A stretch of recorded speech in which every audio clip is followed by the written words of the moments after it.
Yeah, I did because I was just thinking to myself, I think this is a conversation that needs to be had. Yep. So Yeah, I do. I don't know if everyone's ready to have it, kind of That's going why. into those. For that reason right there, H. For that reason right there, that's why. So yeah, it's definitely one of those things. Like, I'm sure the moment, LeBron, you recognize, like, okay, LeBron's greatness, like, this isn't just this isn't going to be short lived. Like, this is here to stay. And so yeah, these conversations they're interesting. So we'll definitely get into that. Chat, what's good? Thanks for joining us tonight. Yes, we are on time. So shout out. yes, we are. Fluent's got us on track. And so we have a lot to get up to tonight. You guys probably saw the title of this video. So we're going to get into that a little bit later. But how are we doing, you guys? How was your week? How are we feeling? I'm running good. I'm steady getting body shots from Tone. Let me tell you something about Tone, Age, okay? What Tone will do is Tone will get me in here, right? And he'll butter me up, but then on the low, he'll hit me with a rib shot, right? When like you know how when you was kids sitting at the kitchen table and you eating and then your brother sitting next to you, he poking you. That's Tone what he doing to me, just so you know. Okay, right? Okay. No. He steady, like he'll take his fork and he'll take one of my meatballs. That's Tone. That's definitely Tone. You know what the problem is? You know what the problem is, Hailey? All these guys, they know, but they still get lulled into this false sense of security because there's troll Fluent, right? There's calm, relaxed stat Fluent, right? There is like joking, poke the bear, ask what seems like a dumb question just to get someone into a down a rabbit hole Fluent. Yeah. And then there's like, yo, I don't like what you said and we're gonna debate it and I'm gonna kill you Fluent. Yes. And some people, and then there's TikTok Fluent, which is very different. I'm just literally, I want you. I want you. That's Tone. When I see guys go, I hate you. You're the troll. Yeah. I'm like, yeah. Right? And they don't even realize it. They're like, I destroyed him. I cooked him. I'm like, no, dude, I wanted you to get mad. I wanted you to comment 75 times on that post. That's why I said it. Helps my algorithm. And yeah, exactly. I even thank them sometimes and they get mad and they unfollow me after I say, hey, thanks for fixing the algorithm. They don't get it. Like, I don't care. It's just fun. And so the people who only see those bits and pieces only see maybe one side and they don't realize, dude, I'm having the most fun doing this. All the different personalities, all of them are fun. Me and Jay, I'll be on Jay's side, and then the next minute I'll change my mind. I know. He got me in the chokehold. The next minute he got me in the chokehold. What did you say that? And that's why I love. Remember we did that debate. I forget what we did, but remember I said whatever you say, I'm going to make the argument for the other, whether I believe it or not. I'm going to do the other case. Did you plan that in advance too? We did do that. No. We didn't plan it in advance. No, we did do that though. We didn't plan it, but we did do that. Yeah, we did do that. I find like it's a great way to like to hone your skills is by like if you got to debate, you don't know what side you're going to debate, or you're going to do like the opposite of what you believe. I went on this show. And I'll shut them out. Go James Kingdom, who like these guys make me laugh. They're so funny.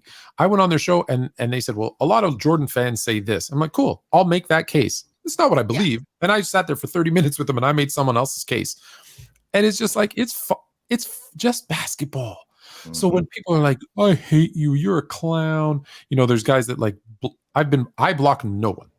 But there's guys who like block me. And I'm like, dude, if you're not having fun with this, stop doing it. Just stop. Like, what are you doing, dude? Yeah, like, it's so much. Yeah, it's so much fun. Yeah. And we're gonna see because someone tried to call me out and said, name the time and place. And I said, cool. Here's the time and place. Yeah. So we're gonna see if they show up. I'm actually looking for the post so that I can show it to you guys, especially if they don't show up, because I'm gonna show everybody. Yeah, no, we're gonna call them out. We're not gonna let them slide. So we'll name drop them. We'll wait and see. Okay. All right. Well, I did want to ask you guys. Sorry, one other thing. You asked how we're doing. I'm exhausted. Yeah. By the way, 4 days. My kids have been out of school, and I. Here it comes. It's just getting started. Summer break is going to kill me. Yeah. Eat it, Tone. You love it. That's right. Get on them, Hailey. It's good for you. It's good for you. It'll keep you Yeah. You know, young. People hate my stories. I don't care. We're going to this thing tomorrow. It's a water park out in the middle of a lake. And you have to swim out to it. Okay. 25 meters. That's like 100 yards. That's like a football field. I'm not going to lie. I'm going to die. They're like, don't worry, Daddy. We just passed level 6. They just did a 100-meter or 100-yard swim today. They're like, it was easy. I'm like, dude, I'm going to die just getting out to this. So if you don't see me, one, you won't see me. One, you won't see me on the panel tomorrow because I'll be doing it in the afternoon instead of the panel. But if you don't see me on Monday, you know I didn't make it. Okay. Well, be careful out there, and just wear your floaties. Take a little break, and you'll be okay.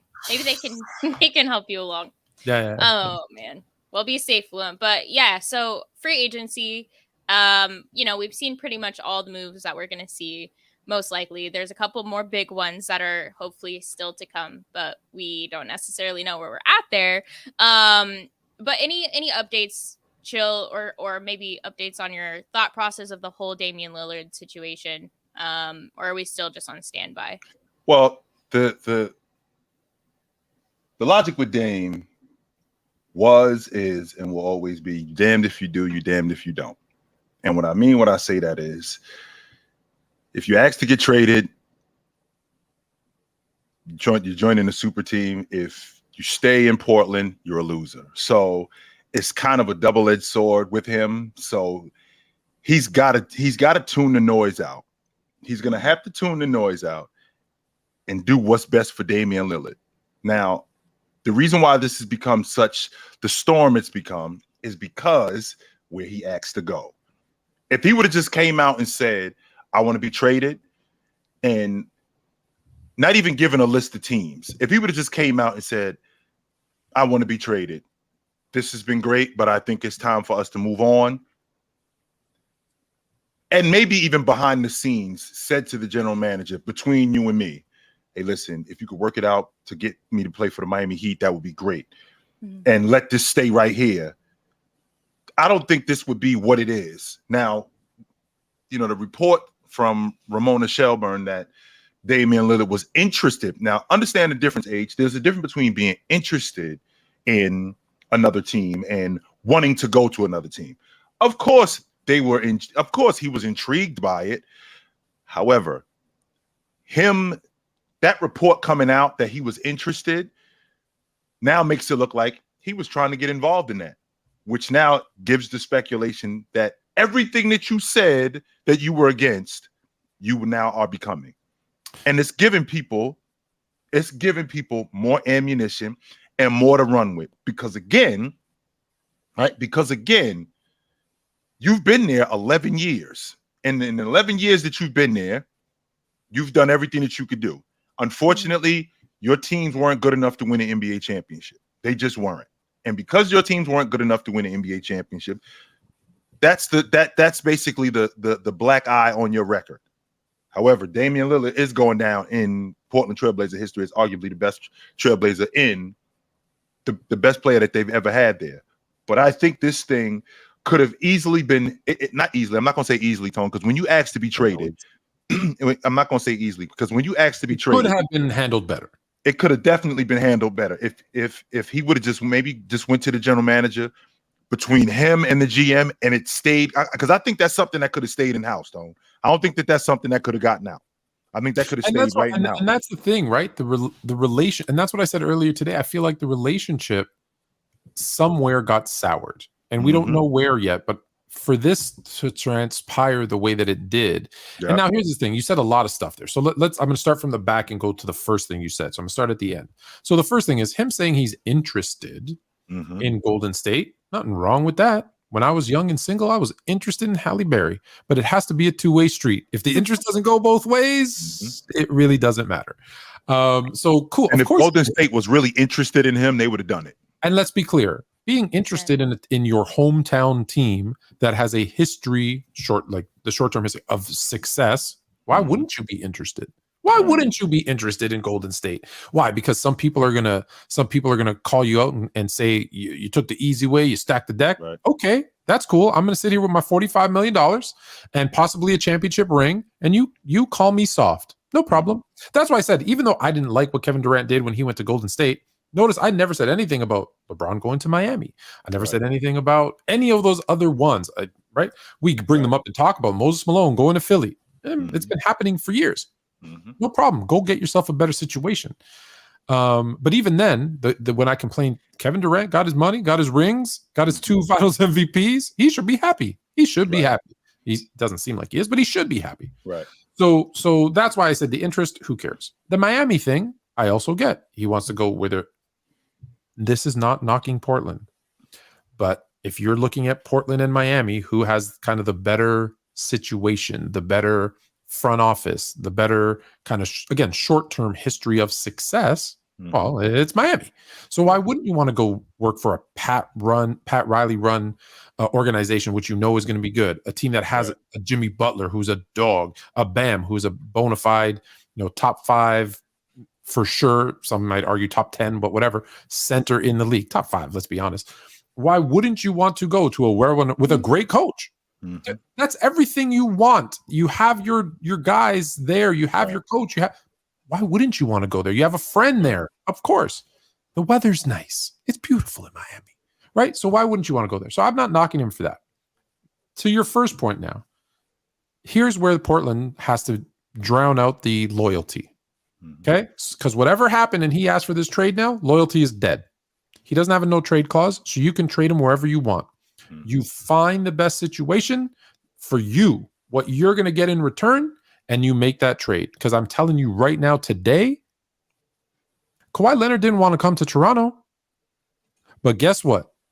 They made that trade. He came, even though he's like, maybe in his head, I'm just staying a year. But they embraced him. They said, here's what we're going to do for you. They made his life super easy, and they won a chip. And guess what? Even though he left going, it wasn't that bad. It wasn't that bad. And that's what you're going to want to do with Dame, because you've got him for Toronto said the same thing. 2 or 3 years? Toronto said the same thing, like it was worth the risk. It's worth the risk. So if you're a team that you think, right, if you're just like Toronto did, if you're a team that thinks Dame, and plus you got Dame for, I forget, is it 2 or 3 years left on his contract? 4. It's 4? No, I thought isn't there an option in that last year?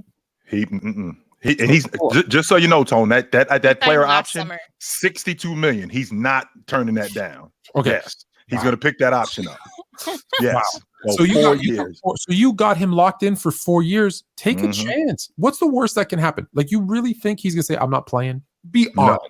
No. They're saying that because, like I said, like Kobe, I'm not going to go to the Nets. But afterwards, I would have gone to the Nets. He would have been in training camp in October. Yes, he would have been. You can't be that good of a basketball player and not love basketball. And you can't be that dumb financially to turn down 40, 60. What's that? $180 million?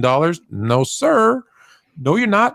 It's 45. It's 45. It's 52. It's 58, 62. Oh, crap. He's going to be at work, Tone. Let's cut the nonsense. He's coming to work. Yes, he's going to go. He's coming to work. So if you're a team, my point of all this is, if you're a team that feels you're Dame away, and you can make a trade where you stay Dame away, because don't trade away all your players to get Dame. If you feel you're a Dame away and you can make a trade of your young pieces, whatever they want, so that the Dame is the difference of you winning a chip and not, you make that trade. And and you give it, and you say, look, you're here for 4 years, you better give it your all. And I think Dame is, regardless of what he's saying, there's nothing about Dame that strikes me as a guy who would say, I'm not going to play. I'm not going to do that. He doesn't come across as a malcontent, right? Like, he's been all these years in Portland saying, hey, I want to win here. I want to do what's right, et cetera. So he's a stand-up guy by all accounts. Right. So I think he gives us all, and hey, 2-3 years, I guarantee you, especially if they're winning, he'll fall in love with whatever city he's in. So I would tell other teams, don't be scared of, if you think you're a Dame away. Like, don't trade LeBron and AD for Dame, because then you're no longer a Dame away. Like, you know what I'm saying? So I think I think the biggest problem here is the fact of him ending up on a crew like Miami, him ending up on a crew like Philadelphia. It goes against everything that he said. Now, on the one hand, Tone, you could say, as I get older, I changed my mind. You know, I don't think the same as I did 5 years ago. I don't think the same as I did 3 years ago. So it looks bad because everything he said about getting on a super team or not I'm not going to say super team. Everything he said about guys teaming up, him getting it in the mud, him basically staying loyal. Everything he said about that is now going the other way because of where he wants to play. Not just because he wants to be traded, because if he wanted to be traded and he never came out and said Miami is the destination, we would not be having this conversation. In fact, if he came out and said he wants to be traded and then that was the end of it, most of us, Tone, would be applauding that, like, about time. Finally, he's going to get out of there. Portland's going to send him somewhere where he's going to have an opportunity to win an NBA championship.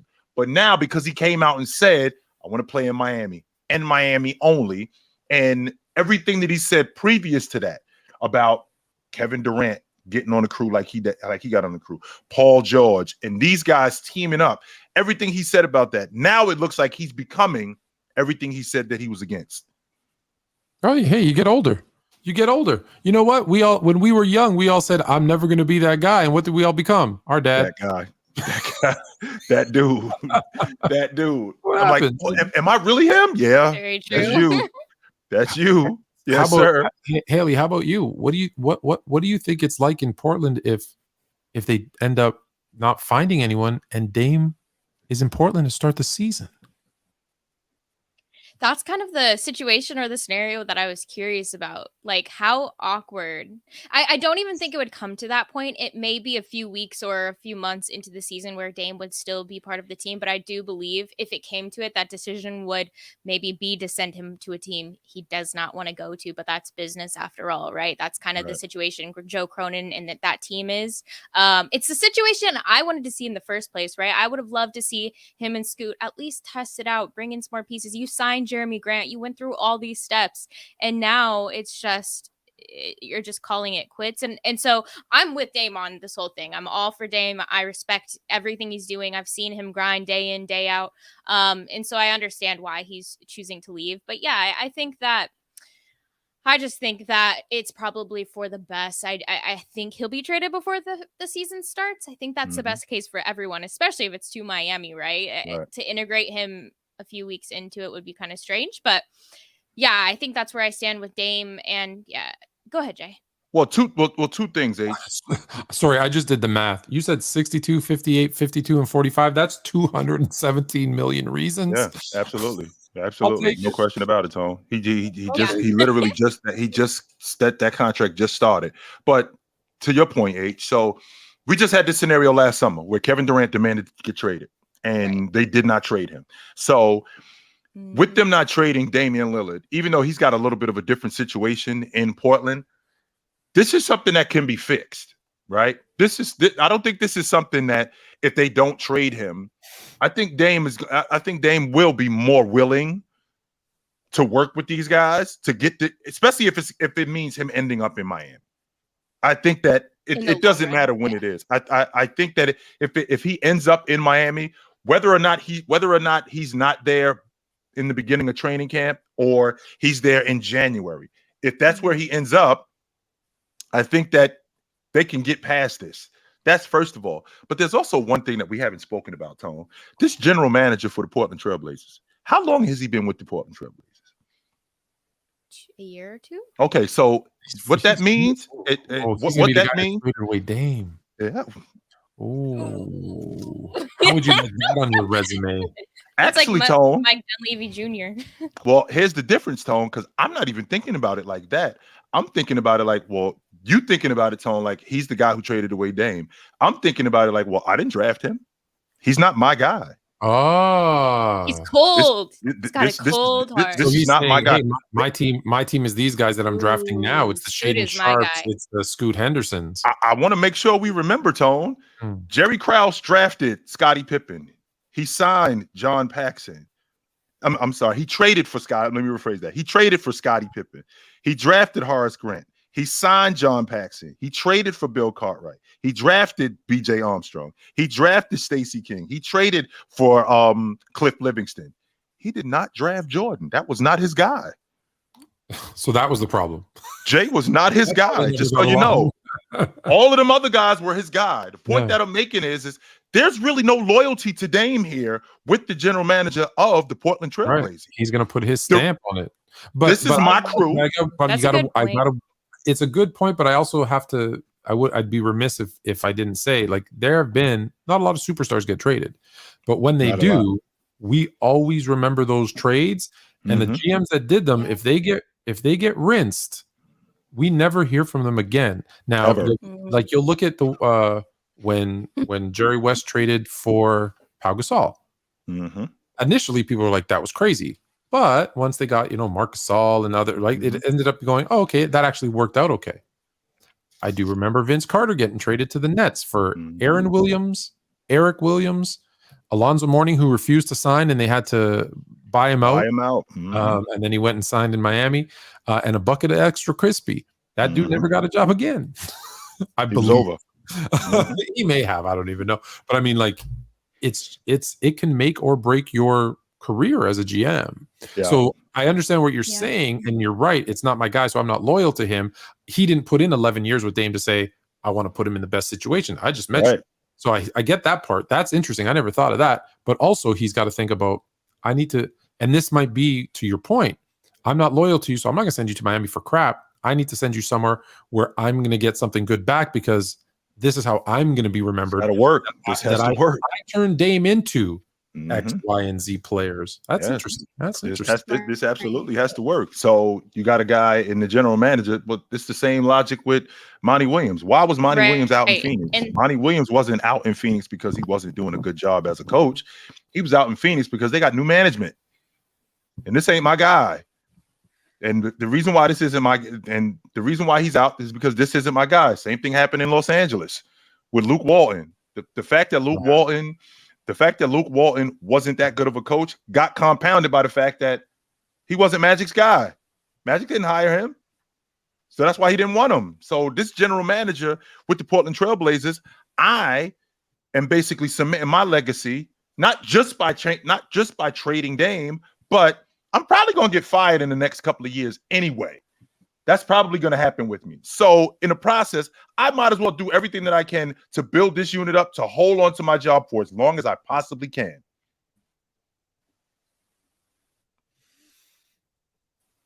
So that's the idea. Okay, so at the end of the day, let's take odds. Hailey, where does Dame start the season? She froze. Jay, where does Dame start the season? I don't think he's gonna be in Portland when training camp opens at the end of September. That's not the question. Where does he start the season? What team is he? I think he ultimately gets to Miami. I do think that happens. He goes to Miami. Hailey, are you back? I don't know. We're experiencing some technical. I may have to jump off really quick and then jump back on. Yeah, okay, jump off and come back on. That's fine. That's fine. Go ahead. That's fine. All right, I'll be right back. Yeah. So I'm with you.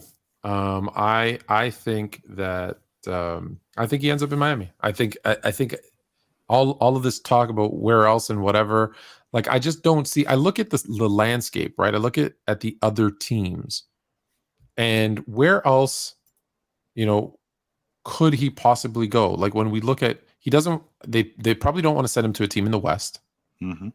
Right. So let's eliminate that. Is there a trade for him to Boston? No, I don't think so. Is there a trade for him to Milwaukee? I don't think so. Tom, how do you feel about that? About him to Boston in exchange for Jaylen Brown? How do you feel about that? Even though they already made a splash, with Marcus Smart. They already let Grant Williams walk up. I don't think it works, and I think they know it doesn't work. You don't want to get older and smaller at the same time. Like, maybe more talented, but you're going to get older and smaller. They're looking at this long term, so that's why I think I don't think it's a fit on the court. I don't think it's fit off the court financially, all that stuff. So that's why I say Boston's out, Milwaukee's out, Philadelphia. Well, do they even have enough pieces for him? Like, that one actually could happen. If someone wants Harden, and then they give Portland a bunch of stuff, and then Portland gives, like, that one. That's the only other one that might make sense, but I think he's pretty clear that he doesn't want to go. Like, here's a team that said, unbelievably, I don't care if Prime Jordan was out on the market, we're not trading Tyrese Maxey. So if you're getting Dame, you're giving up Tyrese Maxey. So if they're not giving up Tyrese Maxey for prime Jordan, they're not giving him up for Dame. Right. So that one might be off the table too. What other contenders are there where he would really make a difference? And it's one of the rare times where, and again, there might be a team in the West, but I don't think they want him to go to the West.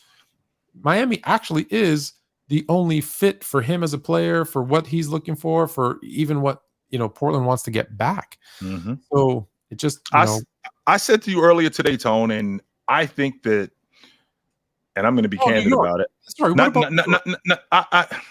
I don't love New York because I feel like they building something in New York. I feel like they own something with Brunson. I feel like they own something with RJ Barrett and a young RJ Barrett. I feel like they own something, and I think they already got their guards. They just signed DiVincenzo to a 4-year deal for $50 million. Josh Hart's going to get extended. I think that they're building something in New York. Two teams that I thought about, which were brought to my attention, which do make a lot of sense. Utah, Tone. But that's the West. Right, it is. And Utah? Yeah, they would love him in Utah. He would number one. Utah? Sure, he went to college there. 100%. He went to Utah. Then why didn't he put that on his list? Well, the reason why he didn't put it on his list because they're not a championship contender. But if they were to trade for him with him, Lauri Markkanen, I think that worked. Markkanen back. That's the downside. That is the downside, which leads me to my next point, Tone, which is if you called up Minnesota, I think they'd hand Cat over for him. I think they would hand him right over. He wouldn't want to go to Minnesota. He wouldn't want to go there. He wouldn't want to go wherever he goes. But even if he doesn't want to go to Minnesota, remember, Tone, we're talking about a guy who has a no trade clause in his contract, who is going to quote unquote be disgruntled, but he'll get over that. And the reason why I feel that way is because of history. I watched Chris Webber get traded from DC to Sacramento and said, quote, I'm probably only going to be here for a year. He was there for 6 years, Tone, and signed an extension. Right? So I've seen these guys. I guess. Kevin Garnett did not want to play for the Boston Celtics. The Minnesota Timberwolves were better than them.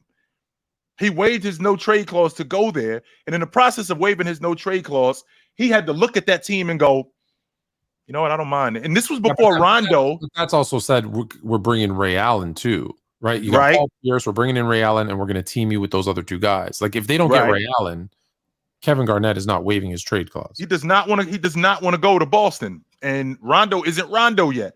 But he was like, all right, I see what this is. But he wasn't totally on board with it. He was like, all right, I'll do it. Yeah, that's fair. I will do it. So I've seen guys who are quote unquote not happy and get traded to different situations and flourish in them. Yeah, so Mitch Richmond was not happy about getting traded to Sacramento. He still ended up being an all-pro when he was there.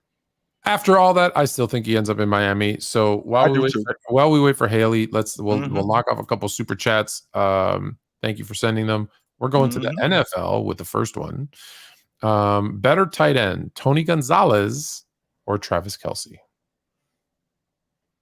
Well, Travis Kelce's had the benefit of playing with Pat Mahomes for the last, 4 years? And Tony Gonzalez, he had I think he had a young Matt Ryan. No, Matt Ryan wasn't on the crew yet. Yes, he was. He had a young Matt Ryan. Who else did Tony Gonzalez have in Kansas City? Elvis Gerbach? I was about to say Elvis Gerbach. That's who I'm thinking about. Elvis Gerbach. But when I think about in terms of being able to break tackles, being able to block downfield, individual matchups, Tony Gonzalez was he was something different. I would have to say Tony Gonzalez over Travis Kelce. It doesn't seem like it is when I say what I'm about to say, but it is. This is an easy one for me because Travis Kelce is still playing. Right. And you know how I feel about active players. And I think Tony Gonzalez is the greatest tight end of all time. So until Travis Kelce retires, it's Tony Gonzalez, and then we can have a conversation. Kelce is definitely on that trajectory though to be in that conversation, with, he's there, like with Tony Gonzalez, with Gronk, with obviously Travis Kelce. Who else is probably in that mix? Shannon Sharp, Antonio Gates, Shannon Sharp. Yeah, there's hold on, Tony. You think Gonzalez is better than Gronk? Yes. Now that's some of that has to do with health, right? Okay. All and right. get to Okay. right. Like if Gronk stayed as healthy as Tony did, I don't think it's Gronk close. clears them all. I don't think it's close. Like if you're going peak for peak, because remember, career versus peak is two different conversations. If we're going peak for peak, it's Gronk. I don't think it's close. But yeah, but because of the career, like Tony Gonzalez was still getting like all pros when he was like 90.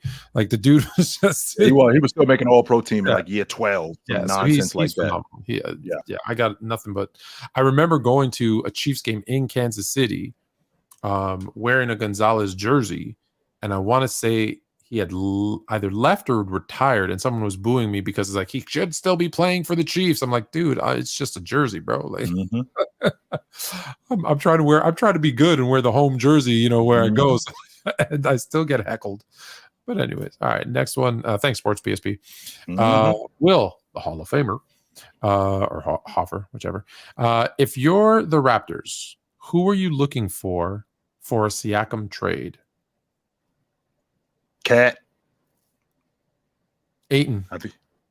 Or Ayton. I think he gives you a big guy. I think you need a big. I think you need a big. I think you need a big guy in Toronto because Precious Achua has been basically trying to man the paint at 6'8", and it just hasn't been working. He is trying his hardest. He is too, Tone. He is trying his hardest to man the paint. And the last legit big, I mean, you had Valanciunas, you had Marc Gasol, but I think that to get a big, I think call up Minnesota and ask for Cat. I think they'll hand him over. I don't hate Cat. I don't hate Cat for Siakam. I don't either. And maybe I'd even try for a little bit more than just Cat, but right. But that's actually not a horrible trade for the way this team is. Like, I don't know if you know, they did not have a center, like an actual center on their roster last year until they traded for Pirtle. And let's be honest, Pirtle's more of a 4 than a 5. Right. Although in this NBA he's playing the 5. But yeah, that actually makes a lot of sense to me because they had Gasol when he was old. They traded Valanciunas for him, but Valanciunas was still young. He hadn't become Valanciunas who he is today. I hated that trade too, by the way, Tone. I didn't like that at all. I love Valanciunas. I did not. I know people say, and Marc Gasol did from a leadership standpoint, from a defensive standpoint. I think Valanciunas could have done all those same things on that team. Would Ibaka on that team? Yeah. I think, and don't forget, when they gave him up, they also gave up DeLon Wright. And now DeLon Wright didn't turn into anything spectacular, but I think he was like a 6'8", 6'9" point guard who could defend. And when you have Fred VanVleet and Kyle Lowry in your backcourt, you could really use a tall guard to defend, you know, some of those, because those two guys, right, they were getting killed by bigger guards, right? And he would have, I think he would have helped defensively. But anyways, it worked out for him.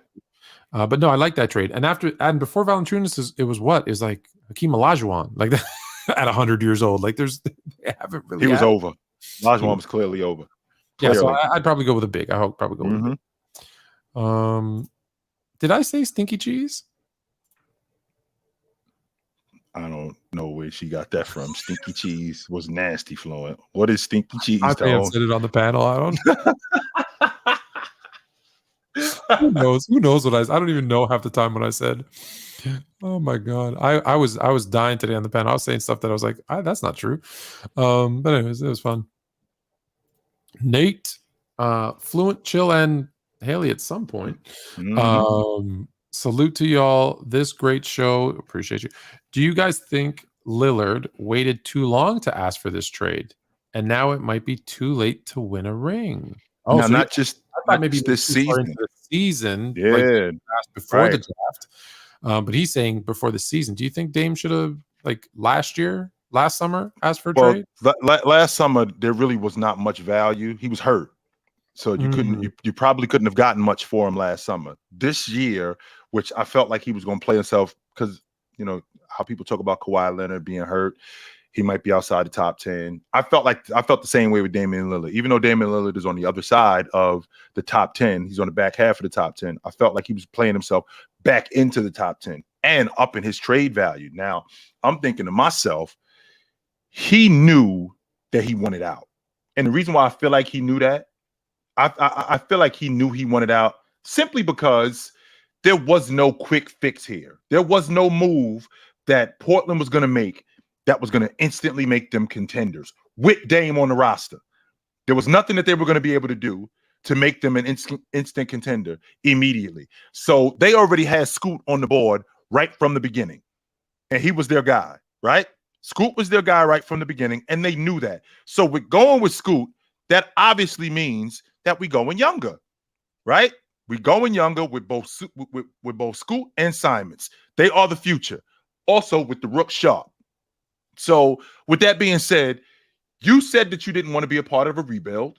And because you didn't want to be a part of a rebuild, that means you wanted out. So if that meant you wanted out, I felt like you should have axed out right after the season was over. And you know what? I don't think. Okay, I'll stick to this, and then I got some information from a previous one. So I don't think he needed to ask for a trade. I think when they decided, and they did decide this before the end of the season, that they were going to go with the youth movement, they should have gone to him and said, "Hey, we want to do right by you. You've been loyal. You've said you want to stay here. You don't want to move on, but we don't want to unless you're committed and want to stay, like work through a rebuild with us, which you tell us yes or no, and you don't. Okay, then tell us your kind of preferred destinations. We want to put something together and get you, as much as we can. We want to accommodate. Give us like 5 teams. Give us 3 teams. Give us what you want, and we're going to work pre-draft to get that done." And they didn't. He shouldn't have had to come out and do that. So I think they kind of forced his hand a little bit because they were just going to let him live through a rebuild and not care. And that's, again, we don't know what happened behind the scenes, but maybe they did have that conversation. I don't know, but it doesn't like that's how I would have handled it. Right. That being said, so going back to the stinky cheese. So apparently Angie Carr is a Green Bay Packers fan. And yesterday on Gridiron, PC Gridiron, Wednesdays at 9, football talk, she asked a question about Aaron Rodgers going to the Jets, and I'm sure I said something about the Green Bay Packers being stinky. That's where wearing that stinky cheese, those stinky cheese hats. I'm sure I said something I hate. Look at my helmet. I hate the Packers. I have to hate the Packers. It's a necessity. All right. Boom. Andrew G. All this drama going on to just end up with my Celtics winning the chip, and Tatum finally has a successful season to the Celtics fans. You know what I'd like for you to do, Tone? I'd like for him to get a hold of you and see if we could get him on. This dude right here. Because I would love to talk to him. This dude right here in particular. I would love so you could get him on. And once you get him on, reach out to him, see if you could find him so you could get him on. Right. This dude in particular. Okay. I would love to get him. I would love to get him on here. Okay. I would love to get Andrew him on G, here. if you are on Instagram, sports_fluent, I am open DMs. Heck, if you want to email me, it's Anthony K at sportsfluent.com. Hit me up. I'll send you the link, or heck, at the end of the show, just say yes. I'll send the link in the chat here at the end of the show. I think we're gonna have time today, and I'll pull you up first. Yes. And hey, the Celtics. And is it because you don't? Well, number one, he said I'm easy work. I want to start. I want to start there. And number two, he is the epitome. Like this super chat right here, Tone. All to have my Celtics winning the chip and Tatum finally having a successful season. He is the epitome, Tone, of a front runner. He's in with the Celtics, then he's out, then he's in, then he's out. Jason Tatum has a bad game. Trade Tatum. Has Tatum never had a successful season? I thought he had some pretty good seasons. Tatum has a bad game. Trade him. Tatum goes for 50 in game 7. I told you he was him. Tatum has a bad game against this team. He's not that guy. Tatum has a great game here. These two guys, we shouldn't break them up. So again, Tone, all I'm asking is see if we could get him up here. All right, there you go, Andrew. Hit me up, brother. I'm just checking to see because I got some messages here. No, I don't see anything from Andrew G. I'll go to my email. Nothing from Andrew G. Okay, well, hey Andrew, there you go. The offer is on the table. So hit me up. Angie Carr, people will talk either way. So but doesn't help your argument when start soapboxing and then walk your words back once you realize you're no better. So obviously talking about Dame Lillard saying don't take the easy way, don't team up with players, and then now I want to do what I said no you shouldn't do. Angie, that's the downside to this. It is, Tone. But let me ask you a question though. Okay, let's stick on this for a second. So I might believe that, listen, I think it's the best way is to go through the grind, is to be loyal, is to stay on the team, work with them to bring in the right pieces, the right players, and win it for this city that drafted me. Because when you look at the list of players that won chips with the team that drafted them, it's not of the superstar players. It's not a lot of them. It's the names are pretty, like, who is it? Colin Cowherd? Is that the guy's name? All right, so he put out this list, and I'm going to hit him up here tomorrow. But he put this list out, and I think I have it. Yeah, here it is. Where he said, okay, homegrown championships, stars who won titles with the team that drafted them, and he has Michael Jordan 6, Magic Johnson 5, Tim Duncan 5, Kobe Bryant 5. Well, Kobe wasn't drafted by the Lakers. I don't care that it was a draft day trade. He was not drafted by the Lakers. He was traded for he was traded. Steph Curry 4, Larry Bird 3, Dwayne Wade 3, Isaiah Thomas 2, Hakeem Olajuwon 2, Dirk Nowitzki 1. Dirk Nowitzki wasn't drafted by the Dallas Mavericks. He was traded. He was drafted by the Bucks, by the way, guys. So yeah, so take that one out, and then Giannis 1, Jokic 1. So I don't know what this graphic was. It was just sent to me, so I don't know all the details of it. Right. But my point is that I might feel that way. I might take a job at a company I think is going to be great and give it my all. But at what point am I allowed to say, hey, I did everything I could? Maybe even they did everything they could. We're just not going to get there. Why is it so bad to say it's still what I believe? I still think you should do it. But at this point, we tried to make it work. We're not staying together for the kids anymore. Right. We both gave it our all, and it's just time that we go our separate ways. Why is that wrong? The reason why, Tone, is because you tried to make it work and stay together for the kids. And the whole time you're telling your wife that this girl over here, man, forget that chick. She ain't nothing. She don't have what we have, only except you dumped your wife for this chick right here. That's the downside. That's the down. And you said that. You said you wouldn't do that, right? That's the problem that we having with Dame. I can appreciate the logic of changing your mind. I can appreciate that. Come on, man. We don't have the same logic moving forward. We're not the same people that we were 5 years ago, right? We do have different logic. However, when you're talking about moving forward, that's why everybody hated what KD did, because he was in the trenches with Russ the whole time, telling Russ that, yo, we're going to get these guys. And Russ is like, we're going to get these guys. Meanwhile, the whole time, he's talking quietly to the Golden State Warriors. Hey, yo, I'm coming to play with you dudes.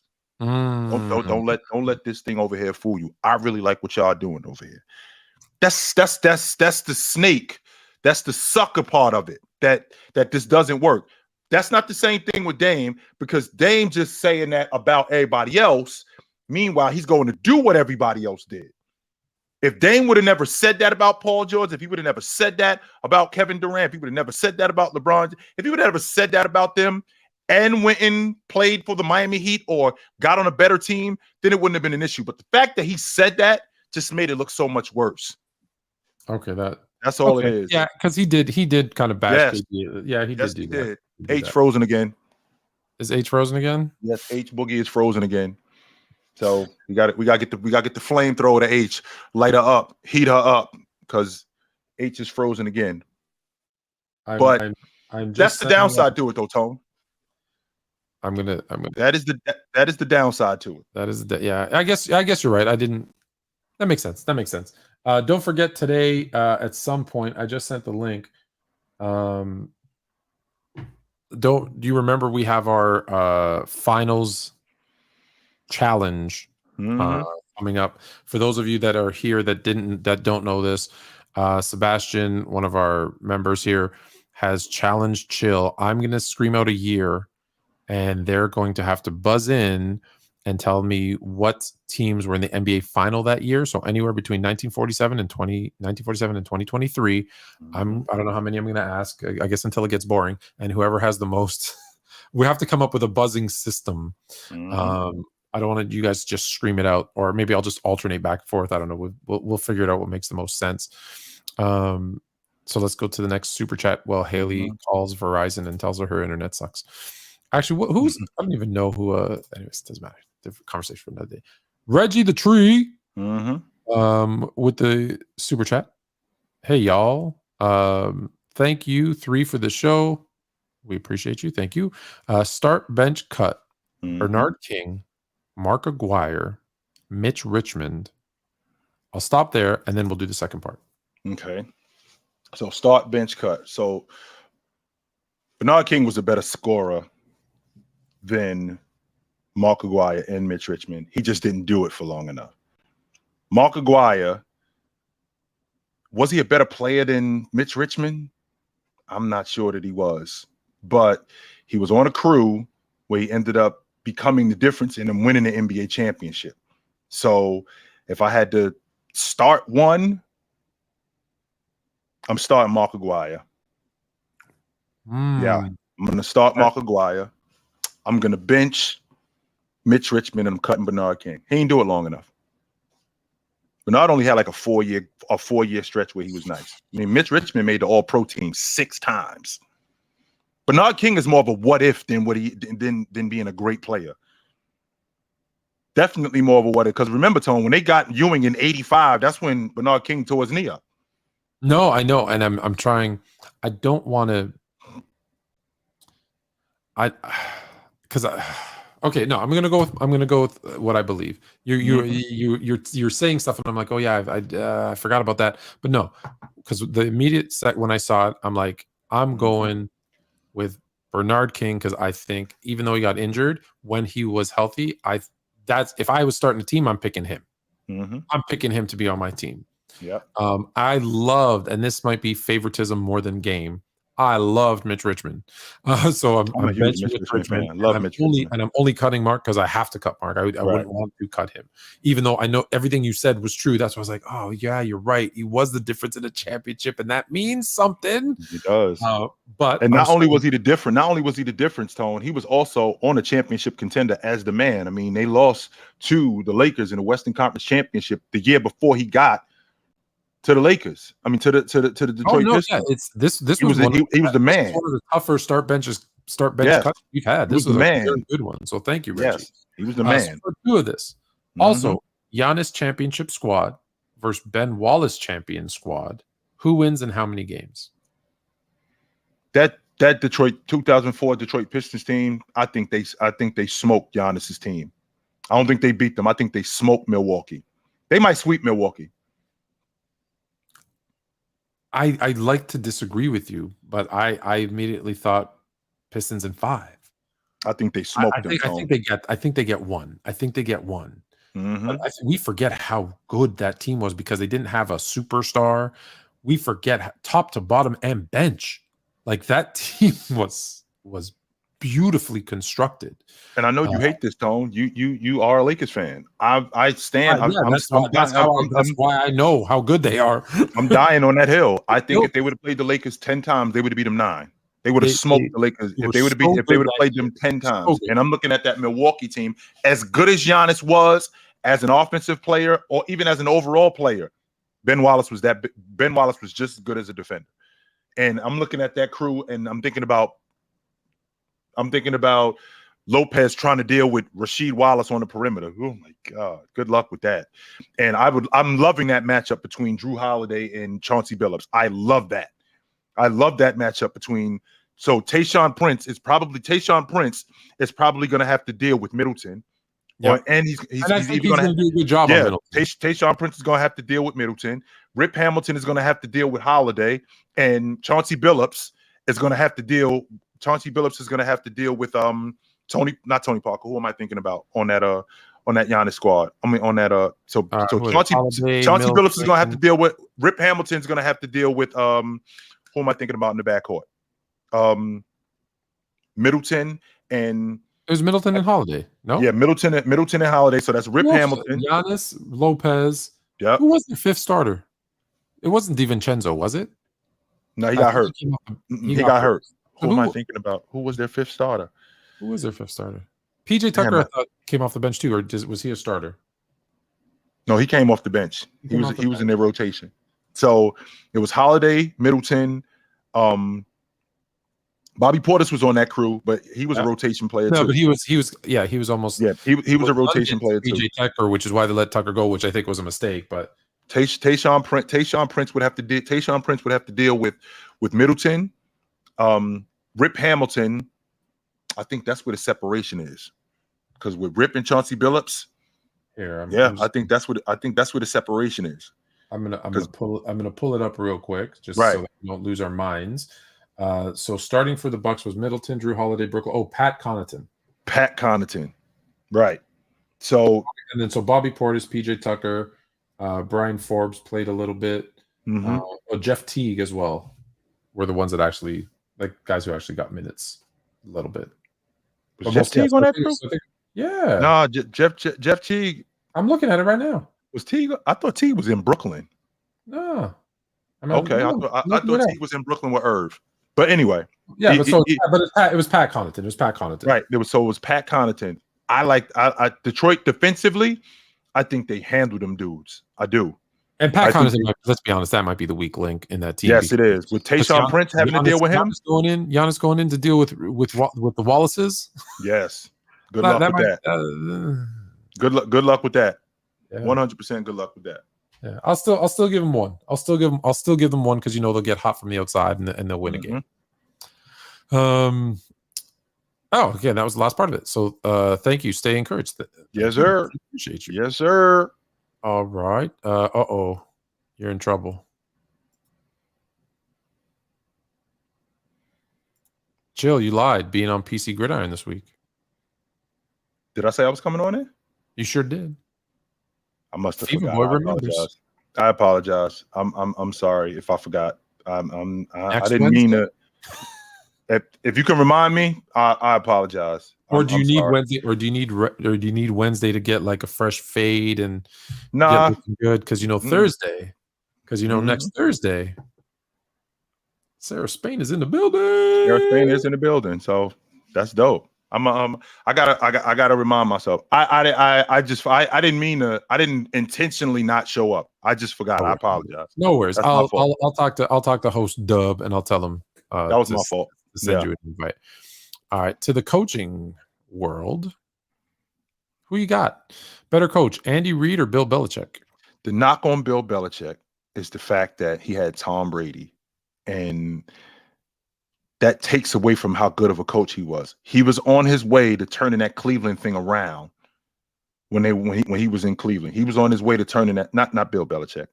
Yeah, he was on his way to turning that thing around in Cleveland. And also with the Jets, he was going to turn that thing around too. 100% he was going to turn that thing around. He did, but he did. He started turning it around. Yes, he was going to turn that thing around with the Jets.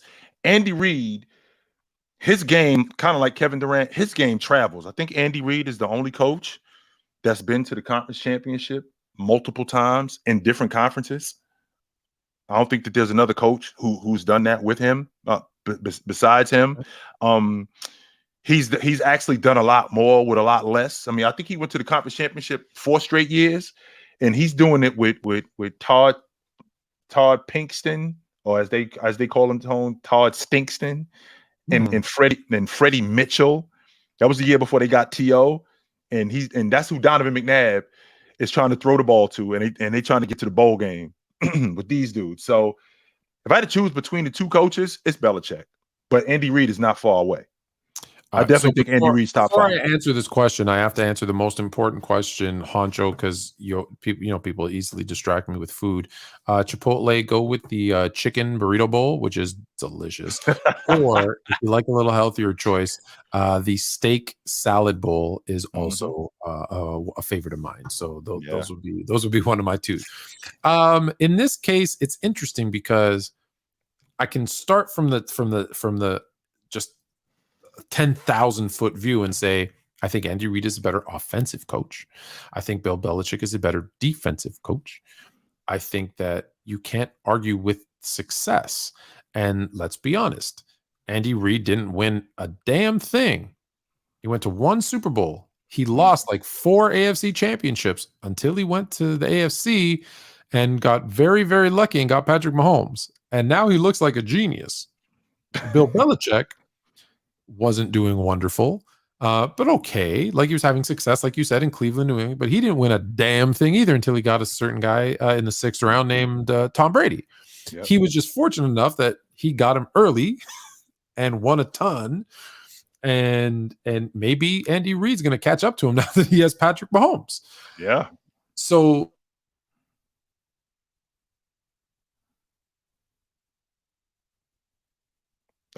we're frozen. Can we get back hot? Am I freezing now too? You just froze up for a second, Tone, but you back hot again. Oh, that's crazy. Yeah, you back hot. I got Hailey's internet. Let's see. She's actually back. So let's bring her in here as well. Hi guys. H Boogie. We're back. I'm sorry. I think I gave you the curse, but we're back. Yeah, now. it hit my computer now. Yep. All right. What did I miss? I was just about to say that I still think Bill Belichick. I'm going to stick with Bill Belichick. Okay. Who do you got? Better coach. Yeah, I would agree. I think right now, Bill. I think Andy Reid has the opportunities to surpass. I mean, he has Patrick Mahomes and has done a phenomenal job coaching him and that whole Chiefs team. So I think there's a possibility for sure. For sure. Mm-hmm. Hold on. It's not a super chat, but anytime Coach Dom is in the building, we say salute. GTA Mavericks Coach Dom. He's chilling. Just so y'all know, he's sitting up at Drake's house right now. He's a regular up in that building. So, hey Dom, man, send us some pictures of that crib. We all want to play some basketball there. Mm-hmm. Salute Coach Dom. All right. So, do you want? I know we got a bunch of topics. Do you want to hit the next topic, or do you want to do a couple more super chats? Yeah, let's do a few more super chats. All right. Yeah. Angie Carr. I'm this year's old finding out Hall of Fame pitcher Randy Johnson works for the NFL as an on-the-field photographer. That's so random, but also very cool. I just found that out by you reading it. How about that? I just found that out too. I did not know that. That's news right there. That's news. Thank you, Angie Carr. Randy Johnson, by the way, whether you're a baseball fan or not, go look up Randy Johnson. That dude was phenomenal. He was like 6'9", and when you have a tall pitcher standing on a mound, so he's elevated, throwing that ball, like that dude was serious. Like, even if you don't like baseball, go just watch him pitch. That dude was fire. In the 135-year history of pro baseball since 1888, there have been 25 perfect games. Randy Johnson threw one of them. Come on now. He definitely threw one of them. And standing on the mound, which is, by the way, 60 feet from the mound is the plate. And you got a dude standing on the mound that's 6'10" staring down at you. It's terrifying. Absolutely, H. Throwing at 100 miles an hour. He's pretty difficult to deal with. I believe he won a World Series with Arizona, the Diamondbacks. Yes, he did in 2001. Shout out to Arizona. Shout out to Arizona. You're welcome, Hailey. Thank you. Scoop, do the Texans improve next year with DeMeco Ryans? I mean, they have to. How much worse can they get? They've been at the bottom of the division. They were at the bottom of the AFC. You know, who was worse in the AFC last year than Texas? There weren't many teams that were worse than the Texans in the AFC last year. So they have to get better. So before I answer that question, do y'all remember Randy Johnson's nickname? Yes, sir. The big unit. Hey, yo. Hey, chill out, yo. I'm sorry. As the youngsters say, pause. Who gave him that nickname? That's what I want to know. Well, that's because how tall he is. Mrs. Johnson. Oh, man. She was very happy. Nice. All right, so the Texans, she's a very happy lady. Do the Texans improve next year with DeMarco? We're back, ladies and gentlemen. We kind of fell off. Yeah, sorry, my bad. So here's the thing. What did they win last year? 3 games, 4 games? I think 3. 3 games? Yeah, it was bad. Garbage, H Boogie. I don't think they want Gross. to improve. And hear me out. Like, I don't think they want to win eight games. This one, Tom. Right? Because if they win 7, 8, 9 games, I don't think they're going to have to do that.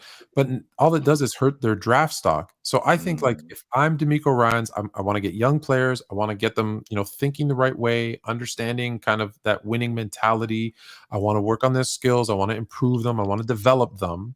But I also don't want to win more than 4 or 5 games so that I get another good draft class and then start working. So I think this team, are they better than 3 wins? Sure, they might be 5 wins, but we don't really know what we're getting from a rookie head coach. I know he's a coordinator, but coordinators don't always work out well. But they did give him a long-term contract, which tells me for once, versus the 1 year that they had with Cuddy and Lovey, that at least they're looking to build on something. So do the Texans in a very, very tough AFC all of a sudden win 10 games? No, I don't think so. So I think are they better? They can't be worse. So I don't think they can be. 4 or 5 games, and that's a good thing. That's a good thing. Yeah. I also think the difference is too, Tone. Houston isn't Cleveland. Houston isn't Green Bay. Like, you can get players to come to Houston. Oh, yeah. Especially if you're improving, right? So if they show up that quarterback situation, if they show up that running back situation, I mean, again, I'm not sure. I think that if they weren't the worst team in the AFC last year, they were the second worst. I don't think that there was more than one team worse than them in the AFC. So to answer that question, I don't think that they can get much worse. They have to improve. Well, the only reason they didn't have the first pick is Lovey is still faithful to Chicago and got one extra win to give the Bears the first pick. Thanks, Lovey. Appreciate you, brother. All right. That was Scoots. So then we got Reggie the Tree again. All right, Reggie. Who would be better in this era, C. Webb or healthy Ralph Sampson? Thank you. Stay encouraged. That's to be honest with you, that's easy. Ralph. That's Giannis. That's Giannis. That's who. That's Giannis. That's who I think Victor Wembanyama. I think that's who that is. Webb was awesome, a glass cleaner. He was not the athlete that Ralph Sampson was. No way was he. Like we saw. I think who Chris Webber was. We saw his career. We saw who he was. We never got to see Ralph, and Ralph, not in his prime, I think you could debate is as good as Chris Webber. So imagine if he had that time to get into his prime and stayed healthy. So I think it's Ralph, and I think it's Ralph easy. Yeah, I think it's Ralph. I'm with you on that one. All right, Body Bag 717. Realistically, what can the Sixers get for a Harden trade? A bucket extra crispy and a 6-pack. That's what they could get. Harden has Tone. Okay, this is what I'm tired of, Tone. I'm tired of the logic of these guys that are good that still think that they have great trade value. When he put the fat suit on, that's when the trade value went down the drain. Then he left Houston to go to Brooklyn and then left Brooklyn to go to Philadelphia. That trade value is now diminishing. Yeah, sure, he's a 20-10 guy. But whoever's trading for him, what you saw when you saw James Harden in the playoffs, that's who he is. So there's nobody that's giving up a boatload of picks and some good players for him. It's not happening. And you're going to have to pay him, too. Please don't let me leave that part out. So here's the problem.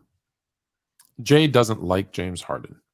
Jay doesn't like James Harden because what he doesn't do in the playoffs. And he's looking at it from that perspective.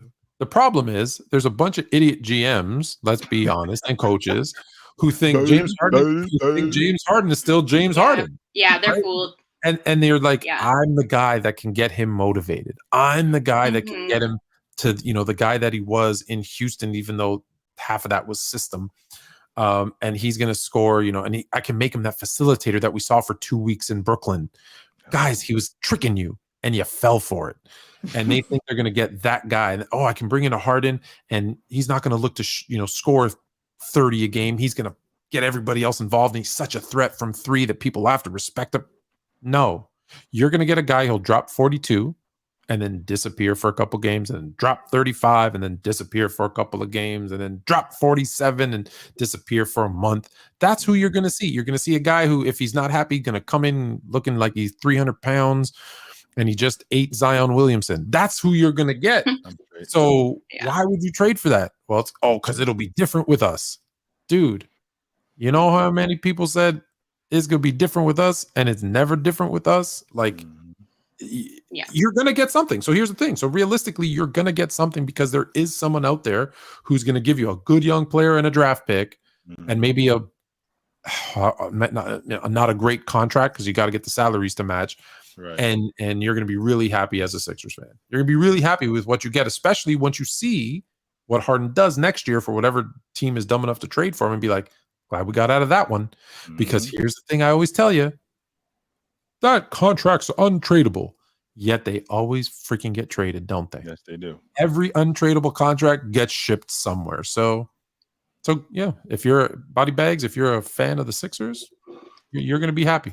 So what do you think is better, the better scenario? Or are they kind of similar for Harden with the Sixers and then Kyrie with the Mavs, who has officially decided he'll be staying another season?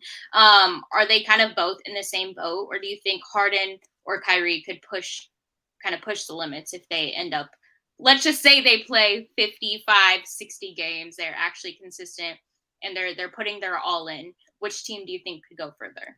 Well, number one, Kyrie Irving is younger. They both have the same issues in terms of health. How old is Kyrie? 31? 32? Yeah, 31. Yeah, 31? 30. He's 31. Okay. And James Harden will be I think he'll be 34. Either 34. Yeah, I think he'll be 34 on opening night. And he's younger than Kyrie. They both have the same issues in terms of health.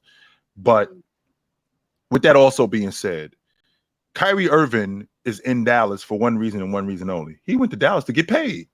He didn't go to Dallas to win a championship because otherwise that's why he's not in Brooklyn anymore, because they wouldn't pay him. That's why Marks moved on from him. That's why James Harden wants out of Philadelphia, because they won't pay him. It's not because James Harden go there on a discount, and I guarantee you there was a hush will pay you. Right. Now they're backing out. Right. Yeah. So if he ends up in another situation, or if he ends up staying in Philadelphia, well, we've probably seen the best of who James Harden is. So I don't think that's going to change. Kyrie, on the other hand, I kind of feel the same way about him. We've seen the best of who Kyrie Irving is. And until Kyrie Irving shows me anything different, I feel the same way as I do about James Harden.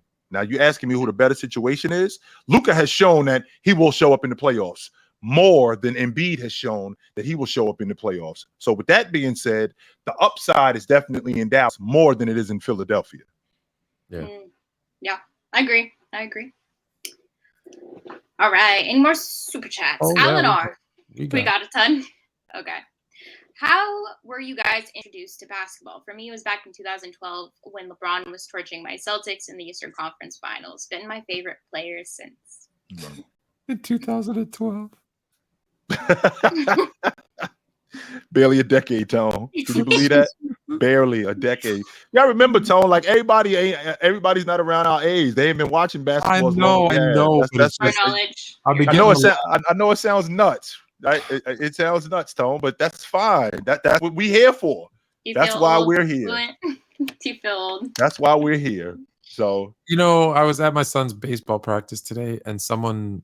I'm not going to give you all the gory details because you guys don't care, but like they said something about when they were young, this happened. And I'm like, you were young. Like when that happened, I was like 35. And I just wanted to drive my car to a telephone pole. I just wanted to hit them with a chair and be like, shut up when you what are you doing? Anyway, so sorry, that's why that hit home. But go ahead. When did you all get it?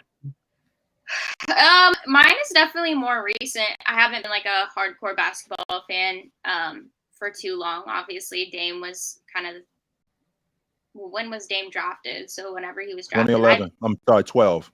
Yeah, so I would say that's probably when I like started watching it more religiously, But yeah, I would say it's kind of as I got older, I was like, what do I want to do? What do I want to do? And I would always watch like sports broadcasters, and I just love sports. I played sports my whole life. It was just that thing that when I, ended up doing this or that, I always fell back on watching sports, playing sports. So yeah, it's definitely been gradual. And of course, COVID happened.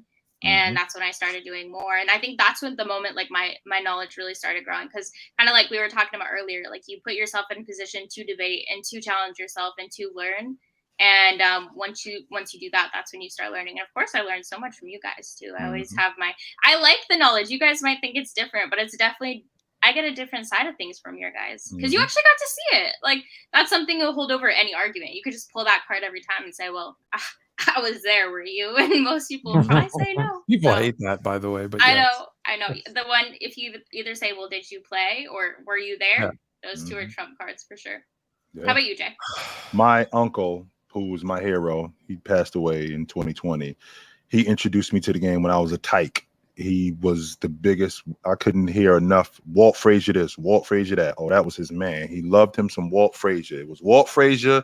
It was Doc. And it was Jabbar. And then he started taking me to different courts. He started taking me to different places where they started playing basketball. And he was showing me drills as young as like 8 years old. I don't really know much about the game, but he was the one who introduced me to it. He was the one who got me interested in it. And I started watching it more and more, and I actually wanted to be like my uncle. That's why I went to the high school that I went to originally before I transferred to St. Anthony High School. I wanted to go to the high school that my uncle went to because he played there. I didn't want to go there for no other reason except the fact that my uncle played there. And he was the guy who got me introduced. He was the one who introduced me to the game. He was the one who turned me on to the game. He was the one who got my skill level to where it was. He was the one who taught me the game. He was my hero. That was my man. What? So my neighbor, James, was cutting a hole in the bottom of a peach basket. And he said I should come out and try this new game. He was Check this out. I got something that you might really like. What you got, James? Man. Check it out. Hold this. I was like dribbling it like this. He's like, no, bounce it on the ground. I was like, no, but all seriousness, I credit my cousins who were big. One was a huge Laker fan, they were brothers, and the other was a Celtics fan. And so those were the games that were typically, it was Celtics, Lakers, and Sixers. Those were like the three teams that were televised almost all the time, like of the limited televised games, right? And so all season they're watching, and then my cousin said, yo, you got to come. We're going to watch. We're not live. We've recorded. I think we were a day or two behind. We recorded all the games of the NBA Finals. My Lakers, right, with this new rookie Magic, are in the finals. You have to come watch. And I'm like, I have no interest, like zero interest in coming and watching it. And they forced me to come over and do it. And I really looked up to them. So I did. And I just saw like Matt just like, and I'm like, damn. And that's when I was like, rewind that again. Right. Because it was on VA. Rewind that again.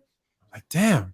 Rewind that again. Like, and we wore out those tapes. We watched them so much. So my first kind of actual basketball was that rookie Magic 79-80 finals.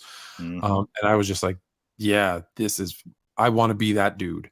And that's to this day, right? You know how I feel about Magic. And it got worse every year after that, because then we got spoiled, right? Like the Lakers were in 8 finals in the 80s, right? So when you start watching a team and they're good, and then you watch it over and over and over again, and every year they're good, it's so easy to get sucked in and become a fan of that team that it's just like, we're unstoppable. And you get spoiled. Like I just saw a graphic.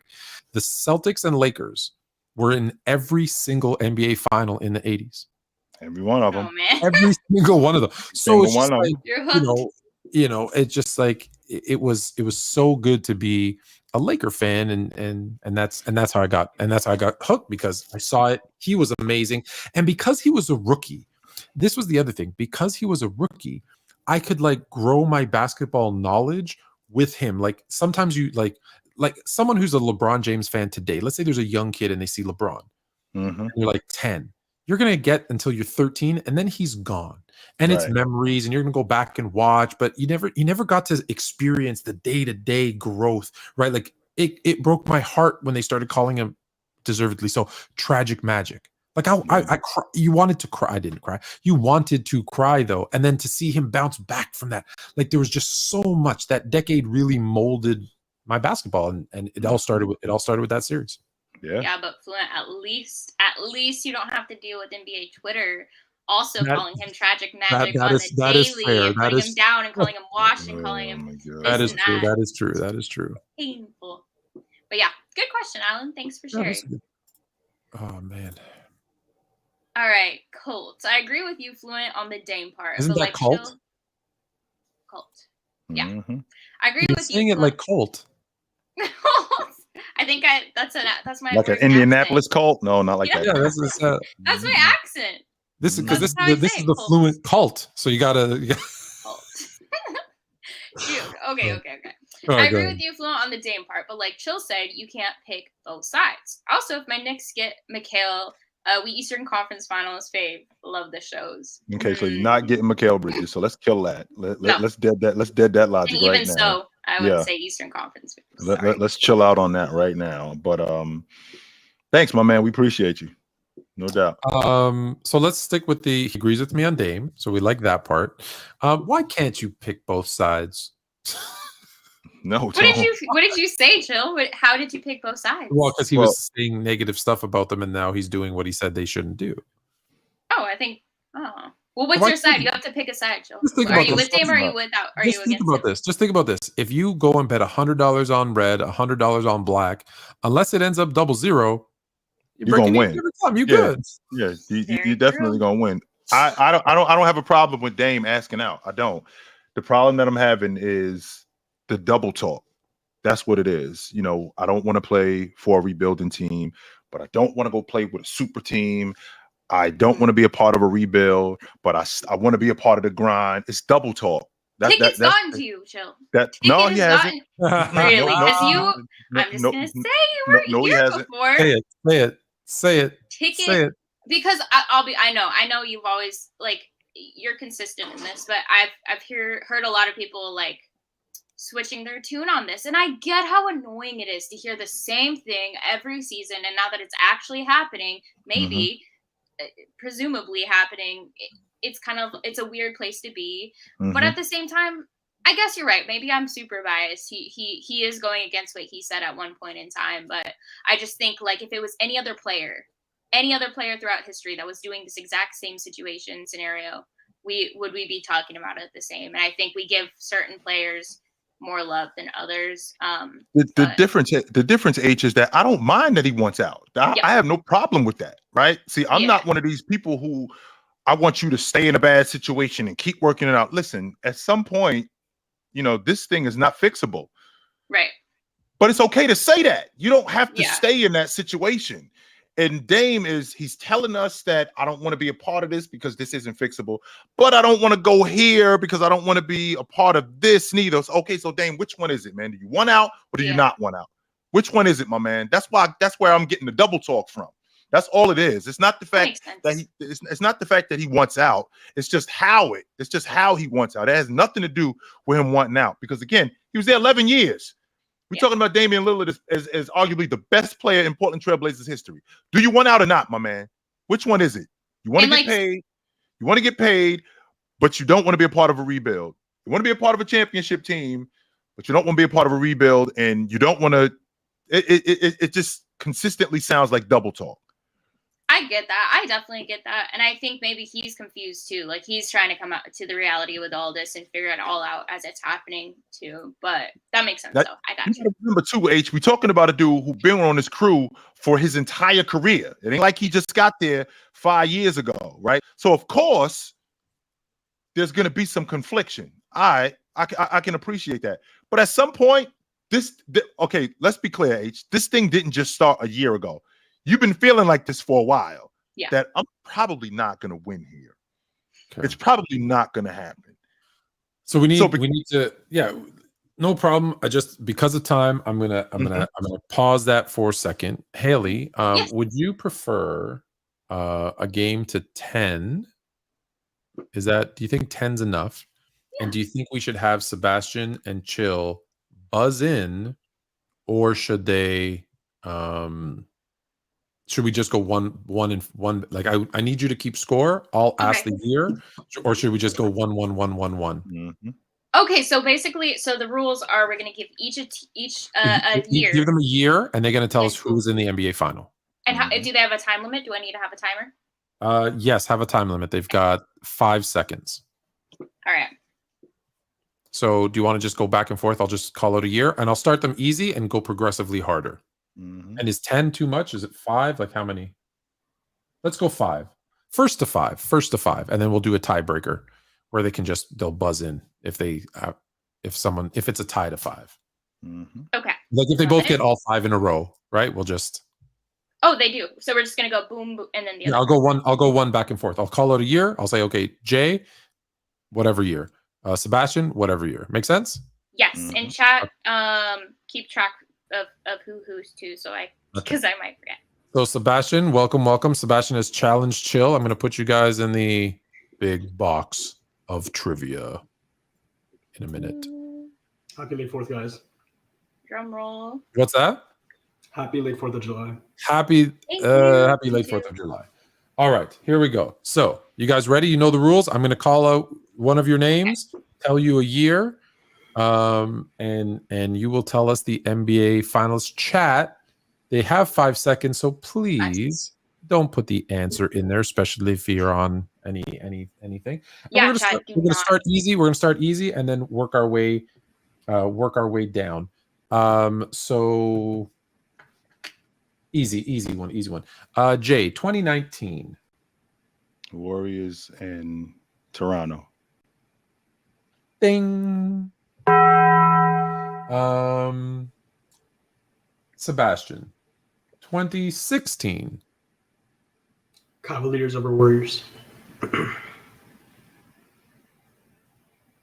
My bell wasn't working. I apologize. All right, Jay.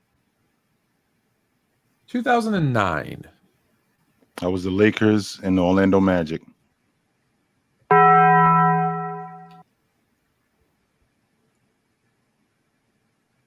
Uh, 2005, Sebastian. Spurs over the Pistons. 2-2. What are we at? 2-2. 2-2. So we're gonna get. I told you we're gonna get harder. 1984. Jay. Lakers Celtics. Wait, did you say Lakers Celtics? Who won? That was the tragic Magic year. That's easy. All right. You don't really have to bring that up, do you? All right. All right. Sebastian. 81. Celtics over Rockets. 3-3. Sebastian again. 1974. Boston Celtics over the Milwaukee Bucks. Okay. We're not missing one. That was wrong?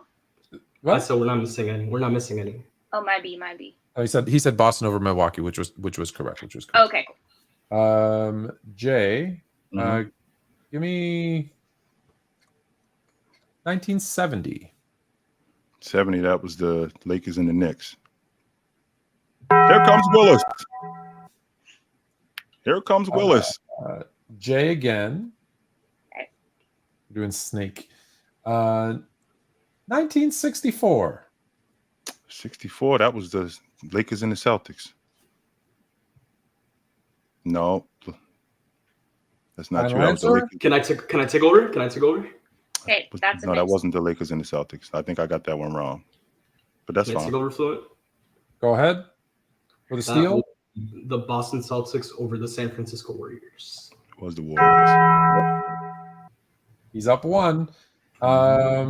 Sebastian, 61. That would be the Boston Celtics over the St. Louis Hawks. Bing! Oops, that was correct. Jay, 59. I think that was the Celtics and the Hawks again. Wait, 59? That's not it. Go ahead. That was Deal? the first year that the Celtics won. That was the year that the Celtics won the NBA championship. That would be the Boston Celtics beating the Minneapolis Lakers. Celtics Lakers in 57, 59. Just so you know, you will have to show us your room with your camera to make sure you don't have Go a cheat ahead. That's fine. Sebastian, 1955.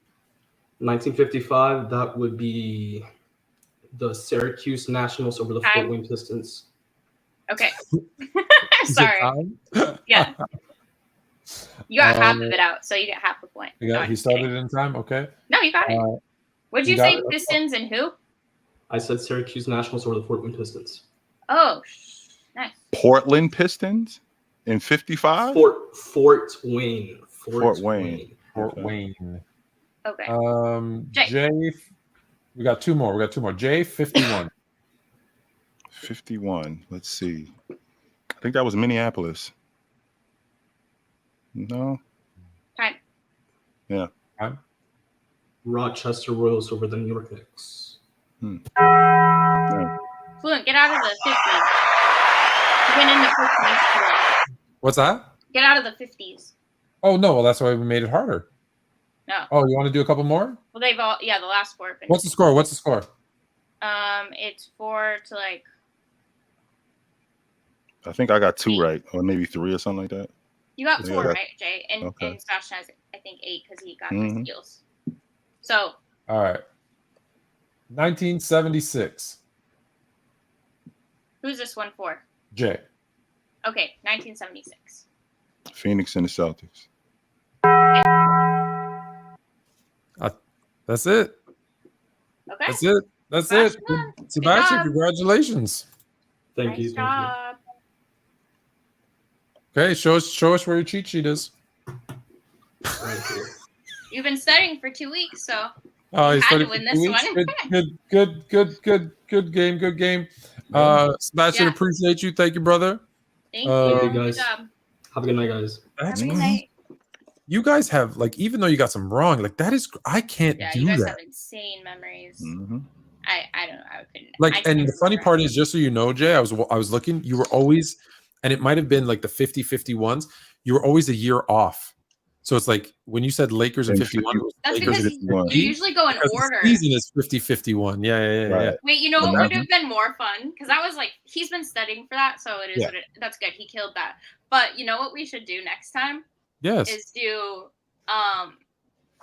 we'll give you like a minute, or you get a minute to go through as many as you can.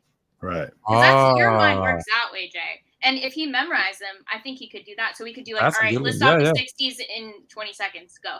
Because then there's more of like, But that was good. He did good. That was amazing. Yeah, for sure. Yeah. I don't believe anyone that gets perfect on a test. I think he had notes. He's been working hard on this. You know, so I used to the dub. Hold on. When I used to cheat on tests in high school, I always made sure I got a couple wrong. Hey, Tone, don't tell nobody that. What you doing, yo? Teachers don't watch the show. Students watch the show. So always make sure. Tell my math teacher that I was not cheating off you, H. I just wanted to make sure I had the same thing you had. That's all. I got to tell you, that's all I was doing. So funny. I wasn't cheating off you. I just wanted to make sure I had the same thing that you had. There was this girl. There was this girl who I'm not going to say her name, but like I want to throw a chair at her still. Who accused? So it wasn't Mrs. Fluent. Let's make sure we clear on that. No. That's how they met. Absolutely not. She'd kill me with that chair.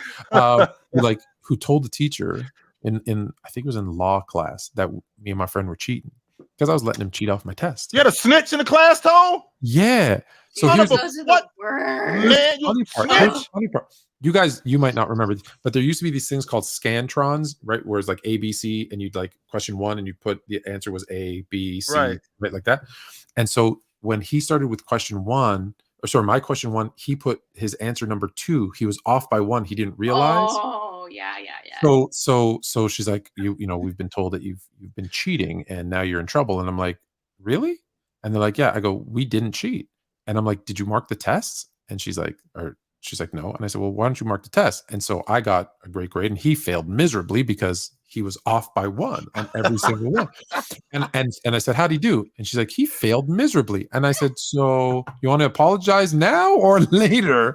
So thank goodness that he. Oh boy. Well, there's always like if you're gonna maybe use somebody's answers, you always miss a few here and there. So like it is what it is. But yeah, there you go. Yeah, but great job, fun game. Yeah, good job. No, excellent job, Sebastian. I could never. Honestly, I know people in the chat are saying he cheated. Even if he cheated, the fact that you could find those notes those years so quick and say that's it. Yeah, I don't think he cheated.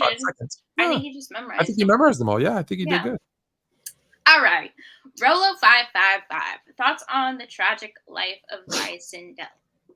Okay, first of all, his life wasn't tragic. His death was. He had actually a really good life. So he played at the University of Arizona. I don't know if you remember him.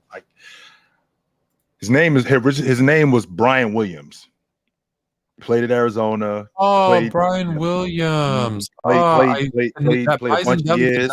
Sound familiar? Yeah, played a bunch of years in the NBA. He was on that Bulls team that won a championship in '97. He played a long time in the league. He was a part of the Orlando Magic when they was an expansion team and they first came into the league. He got on that crew early. He was really a good player. He was a part of an unfortunate situation with his family, man. He had a brother that just really wasn't about anything, man. And in the end, he ended up losing his life because of that. But he was a real cool dude. I met him. He played with remember we had Terry on here, Terry DeHare. He played with Terry with the Clippers. Yeah, he played with Terry when he was with the Clippers. Yeah. So I remember meeting him. He was a cool dude. Yeah, I'd never heard of him before. Mm-hmm. Yeah, I don't know. Bison Deli didn't ring a bell. But once you said Brian, okay, yeah. Yeah. Nice. All right, Diabolical FC. Which squad can you drag out of the 90s to present day that does not win a chip? Which squad can you drag out the 90s to present day that does not win the NBA championship? You could win all the bad teams.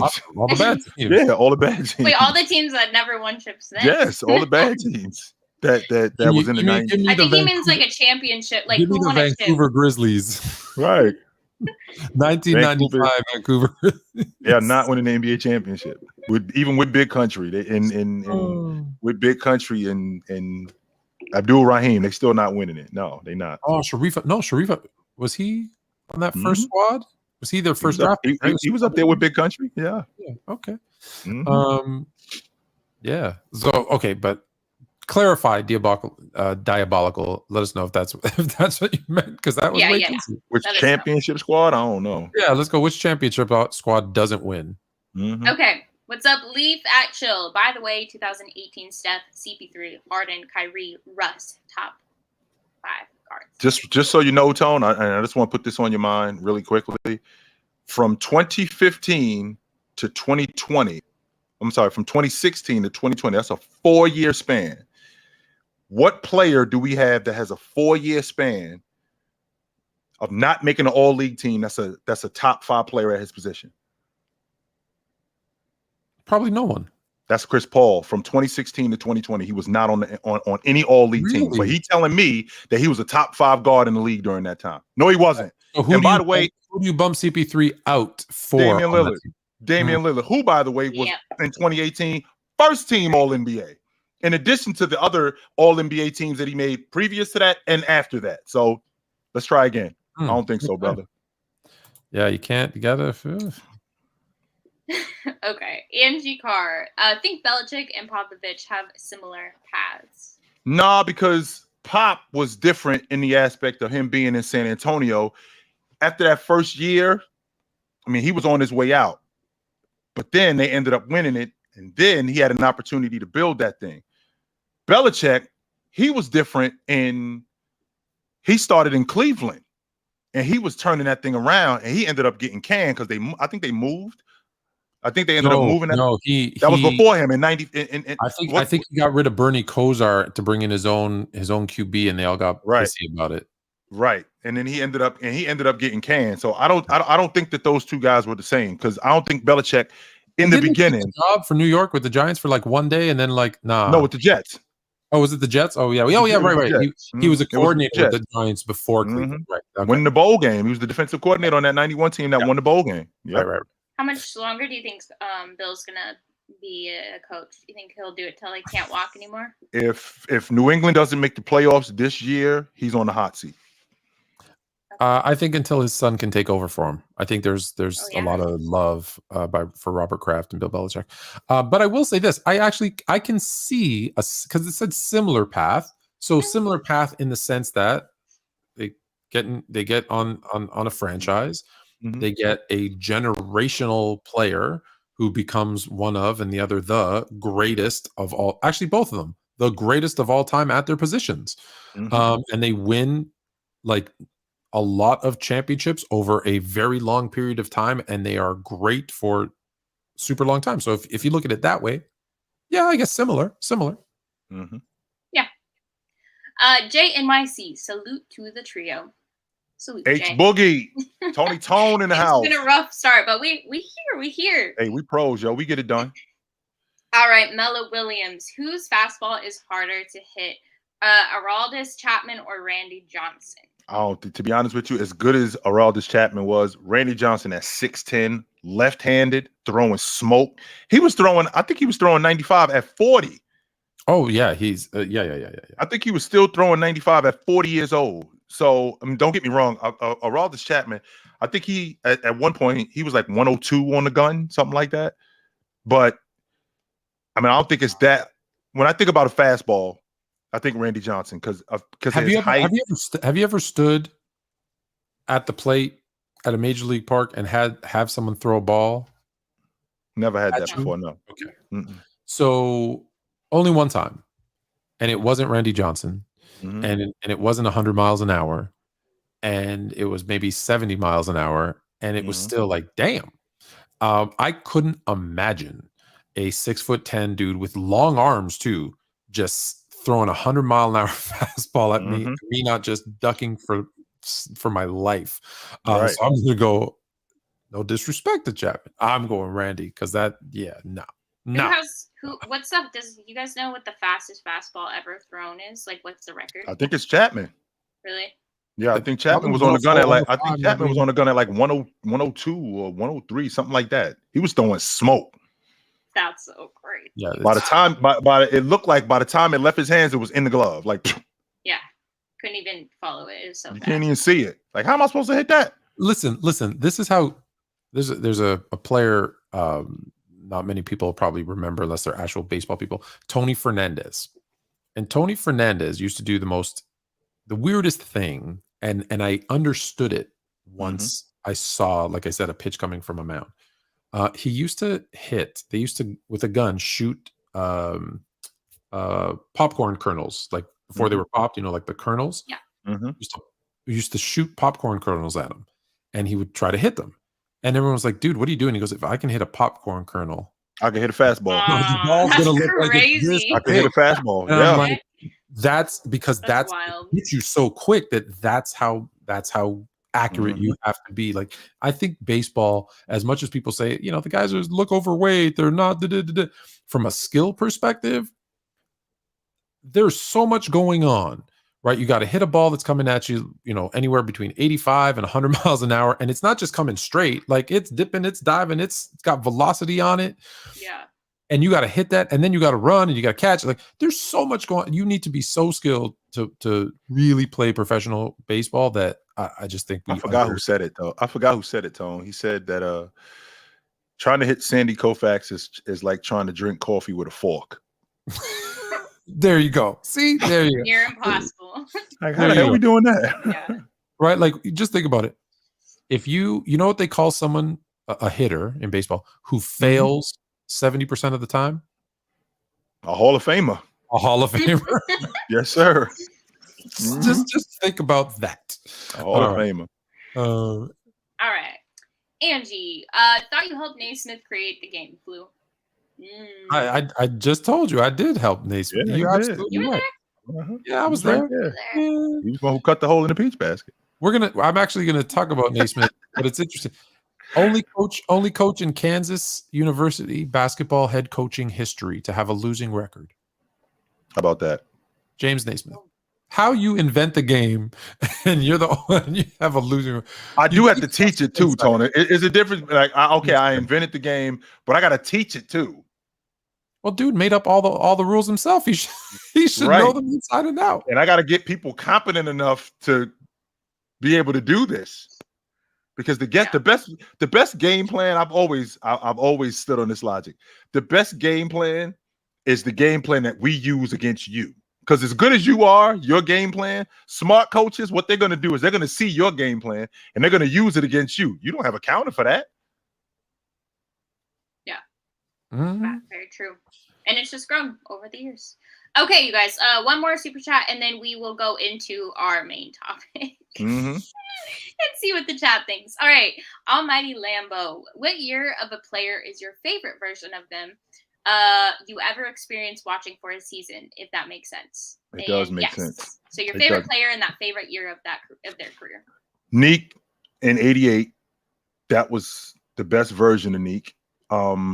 Jordan in 92, that was the best version of Jay in 92.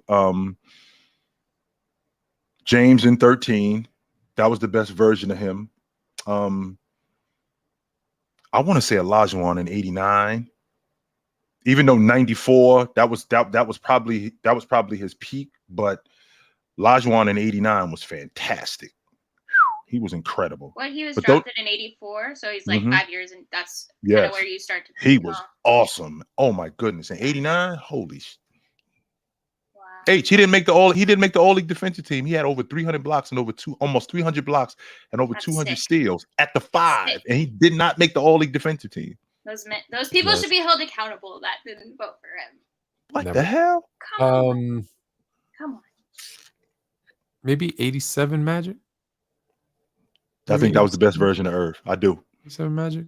Yes, that was the best. I'm not giving you any more. That's it. Just that. Yeah, that was the best version of Magic. I'm nothing if not consistent. Okay, I know you said last one, but there's a couple that I think we can hit off just quickly, because it is like we getting Mikal, chill, and winning. No, you're not. You're not. No. Hey, he's not coming to the Knicks. Oh, hey, it's easy. You want Mikal? All you got to do is get James Dolan to hire me as GM. I'll make it happen, brother. All right. And this one's pretty easy. We need an investigation on Sebastian's room. Uh-oh. Got some nonsense going on. I think we're good. And then Angie said, Randy Thanos a pigeon with his fastball. Is he the one that hit the pigeon? Happen? I think he killed the pigeon. You remember that? Yeah. Suicide. Oh my god. Yes. I forgot Live TV? about that. That's Live true. TV, That's man. It was on live TV, H. Yes. That's Yes. crazy. And That pigeon made it clear. explode? That pigeon made it clear he was ending it today. I'm finished. I'm ending it today. It was over for him that I'm day. committing suicide. I'm running in front of Randy, or flying in front of a Randy Johnson fastball. Favorite podcast to listen to. Salute. It's my favorite Thanks, one too. brother. Yeah. All right, now we can get to wherever. Drum roll. All right, you guys. I don't have a drum roll. You want a drum roll? That's the only No. don't make me download a drum roll. No. We don't need that. Okay. So I think I know where you'll both stand on this topic, but we have to have the conversation. We're going to introduce this topic, and we're going to get the conversation flowing about Jokic and Bird. Okay. And who is better all time? If one is better than the other, then what does the other need to do to kind of level up and meet that player? So I'm going to have you start, Fluent. I want you to present your case. I'll then have Jay present his, and then we'll see where the middle ground is and check with the chat. All right? Okay. I'm going to go with Nikola Jokic. I'm going to go with Nikola Jokic, and I'm going to start on the easy part, which is the offensive end. And let's be clear, I'm putting in the trajectory that he is on because he hasn't played long enough. So I'm foreseeing kind of the future of what he's going to do. And when I look at the offensive side, and I compare the two, I think he does everything from a scoring standpoint that Larry Bird did in the regular season. He's insanely efficient. He can score inside. He can score from the mid-range. He can shoot threes. He's a good free throw shooter. He literally does everything. And he's actually not significantly. He is more efficient than Larry Bird. In the playoffs, there were many instances where Larry Bird did not do everything he should have done. He took a step back. And when you look at Larry Bird's performance in a lot of those things, people will say, oh, they'll make excuses, but go look at his shooting percentage, the shots that he took, the things that he did. He wasn't as great as he could have been. And what have we seen from Nikola Jokic in the last run? He stepped up his game and got better in the playoffs. And we hold what you do in the playoffs to a higher standard, even though it's a smaller sample size of what you do in the regular season. I, for one, always look at players and I see, here's what they did in the regular season. Did they do this in the playoffs or did they do that in the playoffs? And Bird went a little bit this way. Jokic went better. That's from a scoring standpoint.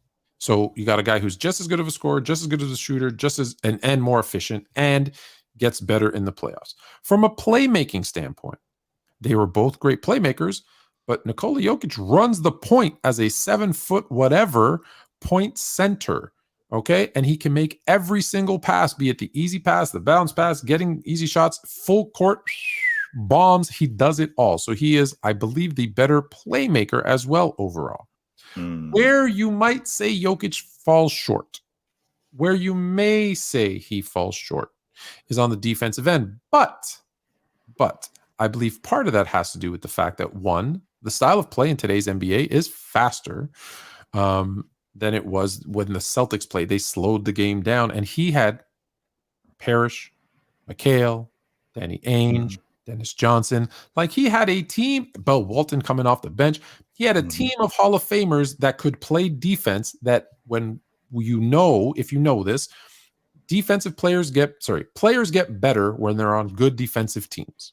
Yes, I used this example earlier today, so I'll use it again for consistency. Kevin Durant was never thought of as a great defender or a good defender in OKC.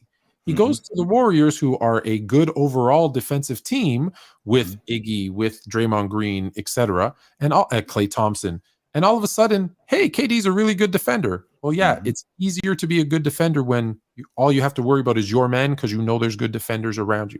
So I think Bird benefited from the team defense, and Jokic I think if you put him on a better defensive team, maybe he's better. So I think the gap is small on defense in favor of Bird. The gap in offense is small in favor of Jokic, but I think it's that playmaking and efficiency that just, again, trajectory, if he keeps on this path, and that makes Jokic, when it's all said and done, not today, when it's all said and done, that we will say Jokic over Bird. Okay, great argument. Sure. All right. So with that being said, there's the problem right there. As of today, Bird is still better. So Joker is on his way to being better, but Bird is still better. And why is Bird still better? Well, we could start the conversation with the fact that I was that guy from day one. And I stayed that guy for a long time. We're talking about a guy in Larry Bird who 7 times in 9 years finished 1 or 2 in league MVP votes. He was undeniably the best player in the league at his position for a decade. For a decade, he was undeniably the best player at his position. 6'9", could shoot the long ball, could handle the basketball. One of the smartest basketball players in NBA history. Definitely knew how to read defenses. Definitely knew how to get guys open, how to get himself open. Not only that, knew how to play make for others. People don't give Larry Bird nearly enough credit for his ability, not just to play make, but to pass the basketball. People confuse playmaking with just passing, but people don't give Larry Bird nearly enough credit for his ability to pass the basketball. Bird had a peak, I believe he was 27, 10, and 7 for a 4-year stretch. And during that time, we're talking about a guy in Larry Bird who was getting Kevin McHale, making Dennis Johnson, making Robert Parrish so much better. With that, shooting the long ball. So now we get on the defensive side of the basketball where Bird, who did have the luxury of playing with a guy like Dennis Johnson as an all-league defender, right? Did have the luxury of playing with Kevin McHale as also an all-league defender. but he also had to do his job too. And I think Bird, being one of the smartest defenders, knew how to shoot gaps. Bird was one of the better rebounders in the game at that time, playing in a big man game. Not only was he one of the better rebounders, he was one of the best team defenders, which would explain why he was an all-league defender at that point, right? So the biggest problem that we're having right now with this whole conversation, H, is the fact that Nikola Jokic won the league MVP in back-to-back seasons. If he wins the league MVP this year and they win the NBA, if he wins the league MVP this year and they win the NBA championship and he wins the finals MVP, we have to have a different conversation about that. We got to have a different conversation about him. And people aren't ready to do that. And the reason why they're not ready to do that is because he hasn't been around long enough.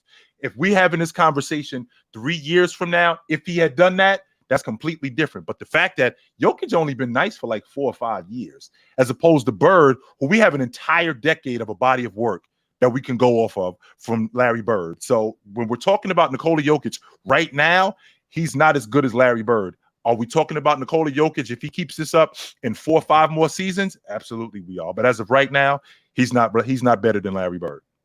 So I want to say one thing. Great argument too, Jay.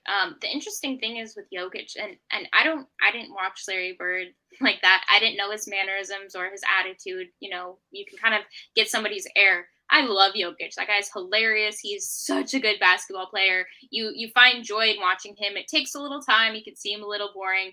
Fundamentally, you know, super sound.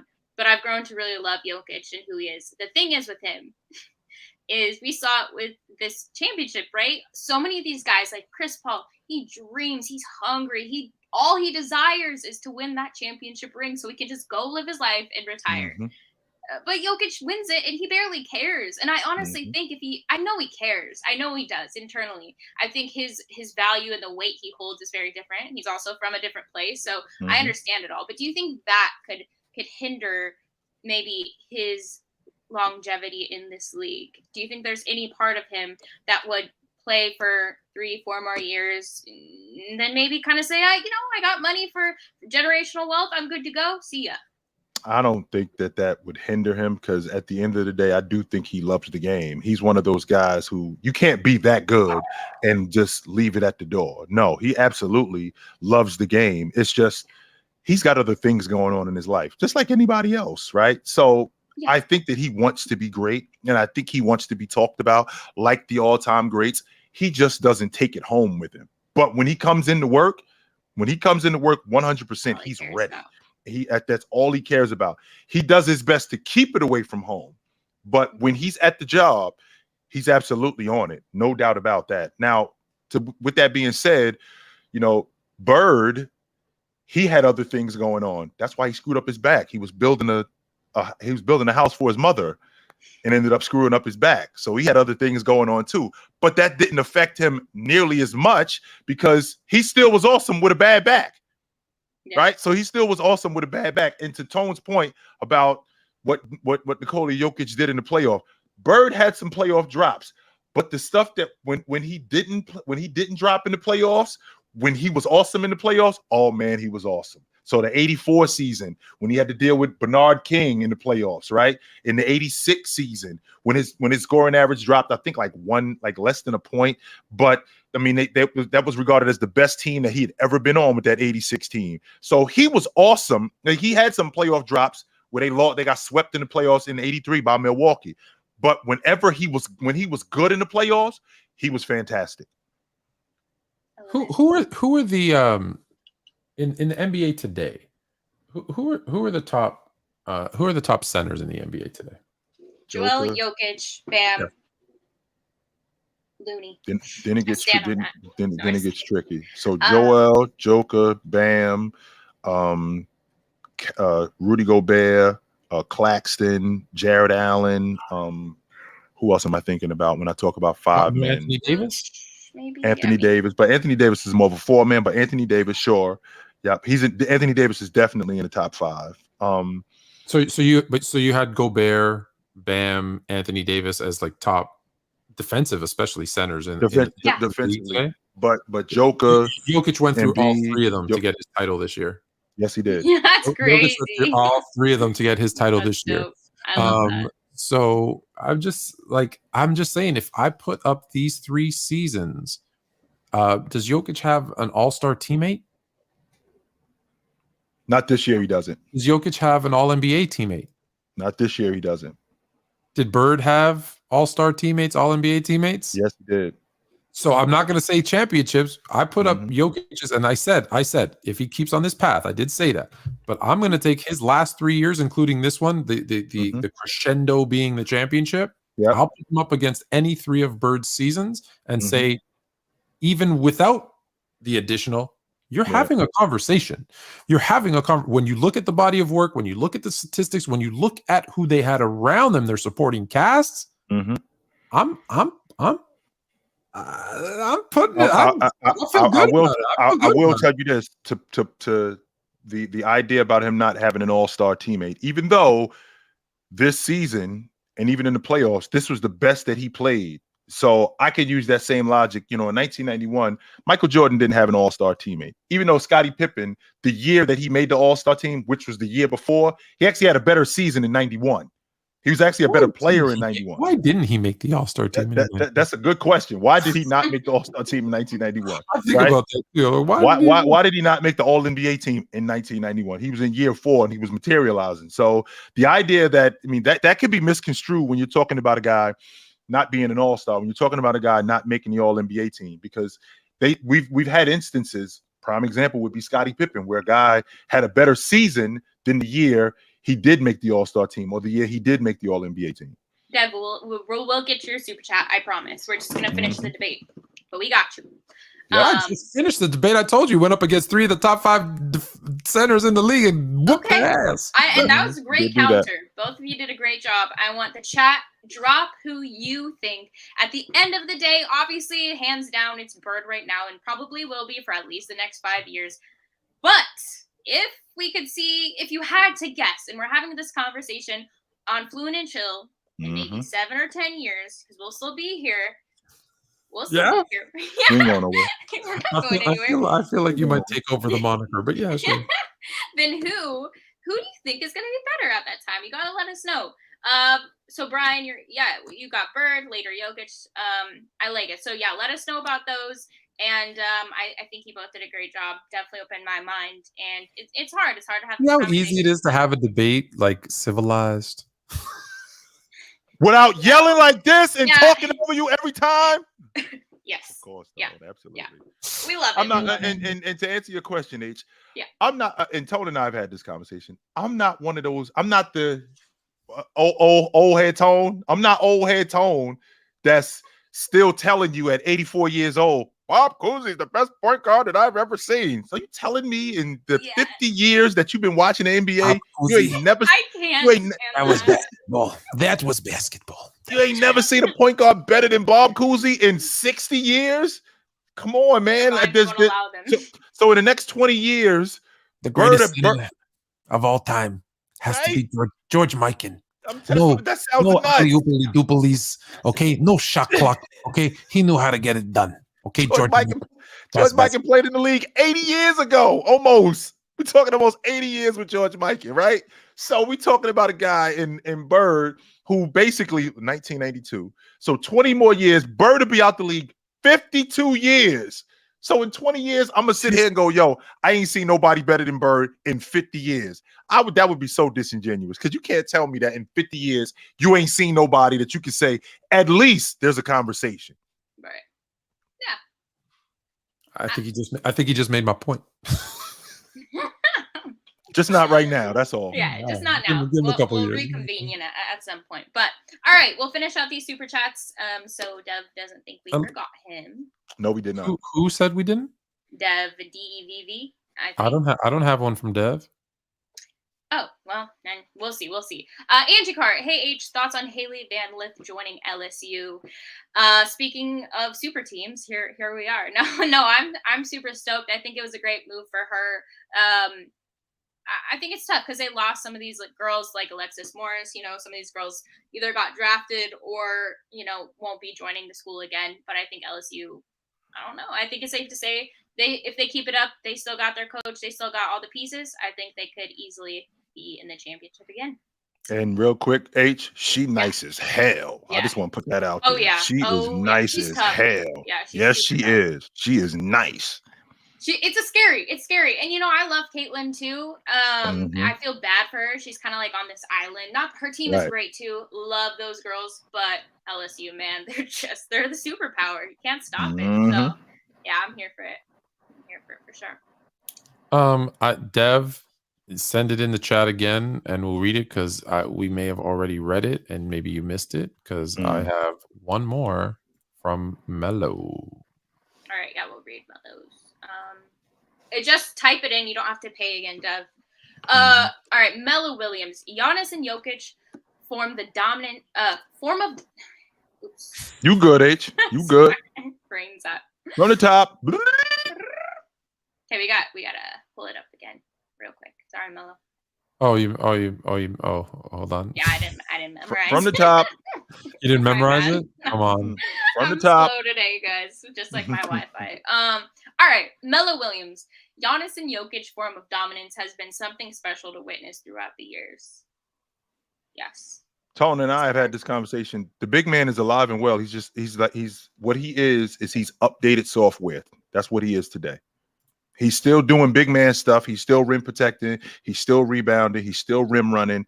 He's just doing other stuff now. He's just been more updated. He's just been updated to today's game. But the big man is alive and well. And you're absolutely right, Mello. It's great to see.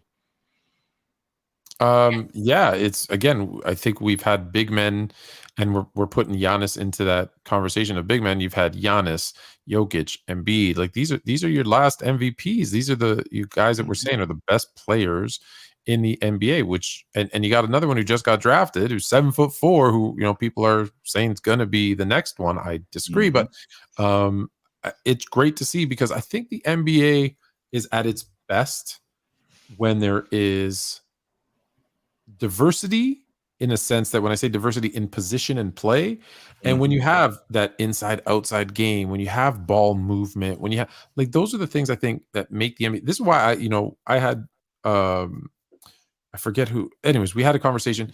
I forget when it was, but we were talking about the best era, and everyone was really surprised because I defend the 50s, the 60s, the 70s, the 80s, the 90s, the 2000s to a lot of people who slander all of those years and say only that the 2010s and 20s are because it's the only basketball they've seen, and they're like it's the best.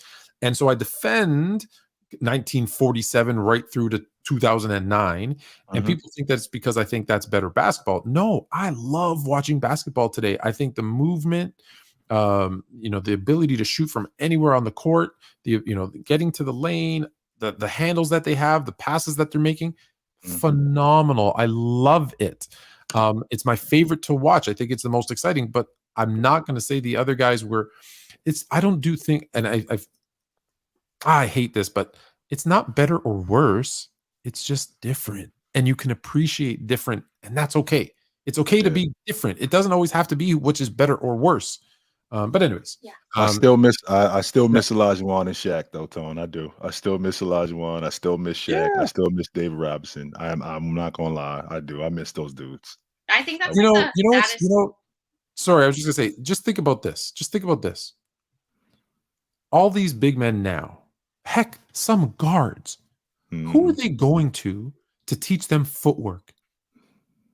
Olajuwon, a 7-foot center. What does that tell you? What does that tell you about how ahead of his time and phenomenal he was that he got drafted in 1984, 40 years ago, and the best players in the world today are going to him and asking him about footwork? Just think about that for a minute before you say something nasty about the plumbers in the 80s and whatever. Like, just think about it. I miss Jabbar, man. I do. I miss Jabbar. I miss Olajuwon. I miss Shaq. I do. When the big man ruled. He still rules now, but I miss those guys. I do. Sorry, Dev. I believe that's the one. Yeah, we got you. How y'all feel about the Mavs going into next season? Which they've really done some great work over the last few days. So, Chill, what are we going to see from them? I feel like they made up some ground on the perimeter in terms of defense by bagging Grant Williams. I think he's going to help them. I think losing out on Thibault stung a little bit because I think that would have basically honed your perimeter defense. I think that would have straight shored you up. But they still got work to do on the perimeter in terms of defense. But I think that it's a good start with Grant Williams. I do think that. He He went back to Portland. They matched he was restricted, I think, and they matched the offer. Yeah, they matched the deal. So they still got work to do on that perimeter. The Mavs still have Kyrie on the squad, right? Yes, they do. Yeah, so I don't feel very good about the Mavs. Tones out. Wow. You put listen. Just here, you want to just etch this in stone. Okay. If James Harden or Kyrie are on your team, you're not going to have a good season. Yeah. That's it. I'm glad that he's staying. You can just repeat that. You clip it, and anytime someone asks the question, how do you feel about? How do you feel when James Harden eventually gets traded? How do you feel about James Harden going to this team? They're over. Just clip that over. Terrible. Put it on your soundboard. We'll just. I'll just be like one of those buttons. Yes. Oh my God. That's my favorite one. So shut up. Okay, a couple more super chats, and then we are going to disperse. All right. Angie Carr, question for y'all. What was the reason for Tim Duncan focusing on basketball, and what other sport was he proficient at? He was a great swimmer. Yeah. Tim Duncan was a fantastic swimmer. And I think he focused on basketball because he got a basketball scholarship. And he became really, really good at it. And that's how he ended up playing as much as he played. But he was a really good swimmer. How could he not be at his I'm surprised we don't see more like tall swimmers. Right. Because what do you need to be a good swimmer? Long arms, long legs, big feet, and right? Big lungs, right? And be buoyant. I mean, Michael Phelps. I think Michael Phelps is like 6'5", something like that. Yeah, Phelps is tall, and he also has like a weird thing where he's able to inhale more oxygen into his lungs than kind of the average person. So he's got a bit of an advantage. It's good for him, cheater. Webbed feet. Diabolical FC. I meant championship team to win. Sorry. So in that 90s. Is that I don't to be honest with you, I don't know any. It was the Bulls 6 times, the Rockets twice, San Antonio in 99. So I don't think that there's any team in the 90s that can't win today. All of those teams that won have a chance of winning at some point. I think all of them. If you give them I feel 10 like years. he wants. There's one in his mind. So let us know. Yeah. Why you think there's a specific team he thinks? I don't know. Maybe there's one. He's like, maybe there's a. Is there a version of the Bulls that maybe doesn't win? I don't know. But all of them teams win. All of them from 90, 91, 94 Rockets win for sure. Yes. Mm-hmm. Versus the 95. I don't know. I think I think so too. I'm with you. I think you give them 10 years, they're winning one. Yeah. FIFA boy. Can all of you guys say El Luncho? Thank you. El Luncho. What are we at? I'm not saying. I guess Huncho is lunch is El Luncho. El Luncho, yeah. I don't know what that means, but I just focus on the I think he's saying El Honcho and he's putting an L. They're probably debating in the chat. We don't always see your debates, guys, in the chat. We don't know what's going on. So, sometimes they go by really fast. I'm trying to scroll back, but I'm also trying to pay attention to the conversation. But anyways, I don't know. Is that all? Did we cover everything? Yeah, pretty much. There was one last question, and then we'll jump off. But I wanted to ask you guys. I don't know if you were able to watch. One more. I think we got one more super chat. We got one more. It just came in. Yeah, absolutely. All right, Jacob.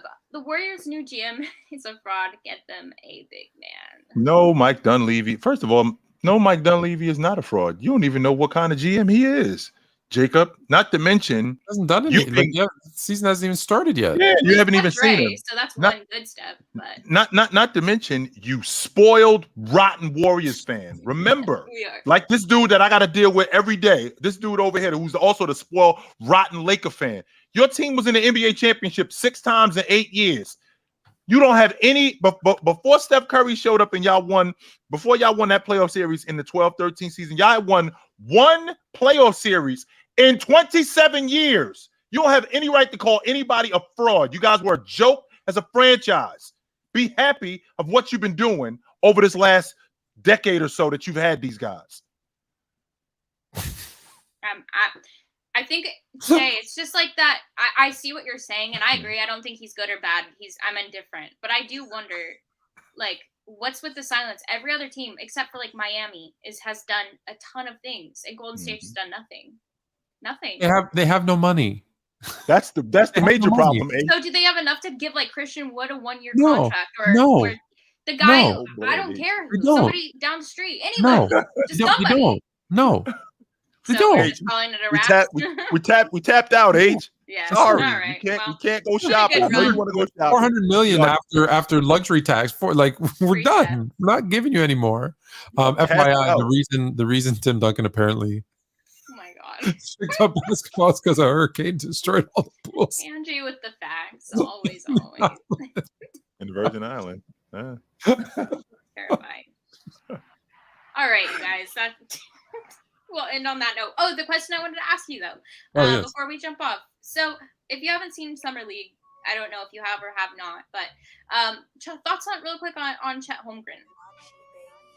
It's a teaser, H, because I seen him last year and I got kind of sucked in to looking at him and thinking he looks like he's going to be something. Then he got hurt. I'm not getting on the hook yet. He looks like he can be a dominant defensive player, but I'm not getting on the hook yet. He's got to show me that he can stay healthy. Yeah, he looked good in Summer League last year too.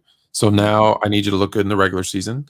Yeah. Right? These are the stages. Look good in Summer League, look good in the regular season, look good in the postseason. So he got the first one done. So now I need to see him do it in the regular season. Because Stephen A said that, it's Stephen A, but he said that he thinks OKC is going to be the best team to come out of the West next year. Obviously, I don't agree, but do you think that they'll make a massive jump? I think we could see them if Chet holds up. I think we could see them as a legit playoff team. I think so. Okay. Yeah, I think we could see them as a legit playoff team. There you go. Right. I love it. All right, you guys. Thanks for joining in with us, and we'll see you next week. Take it light. Take it.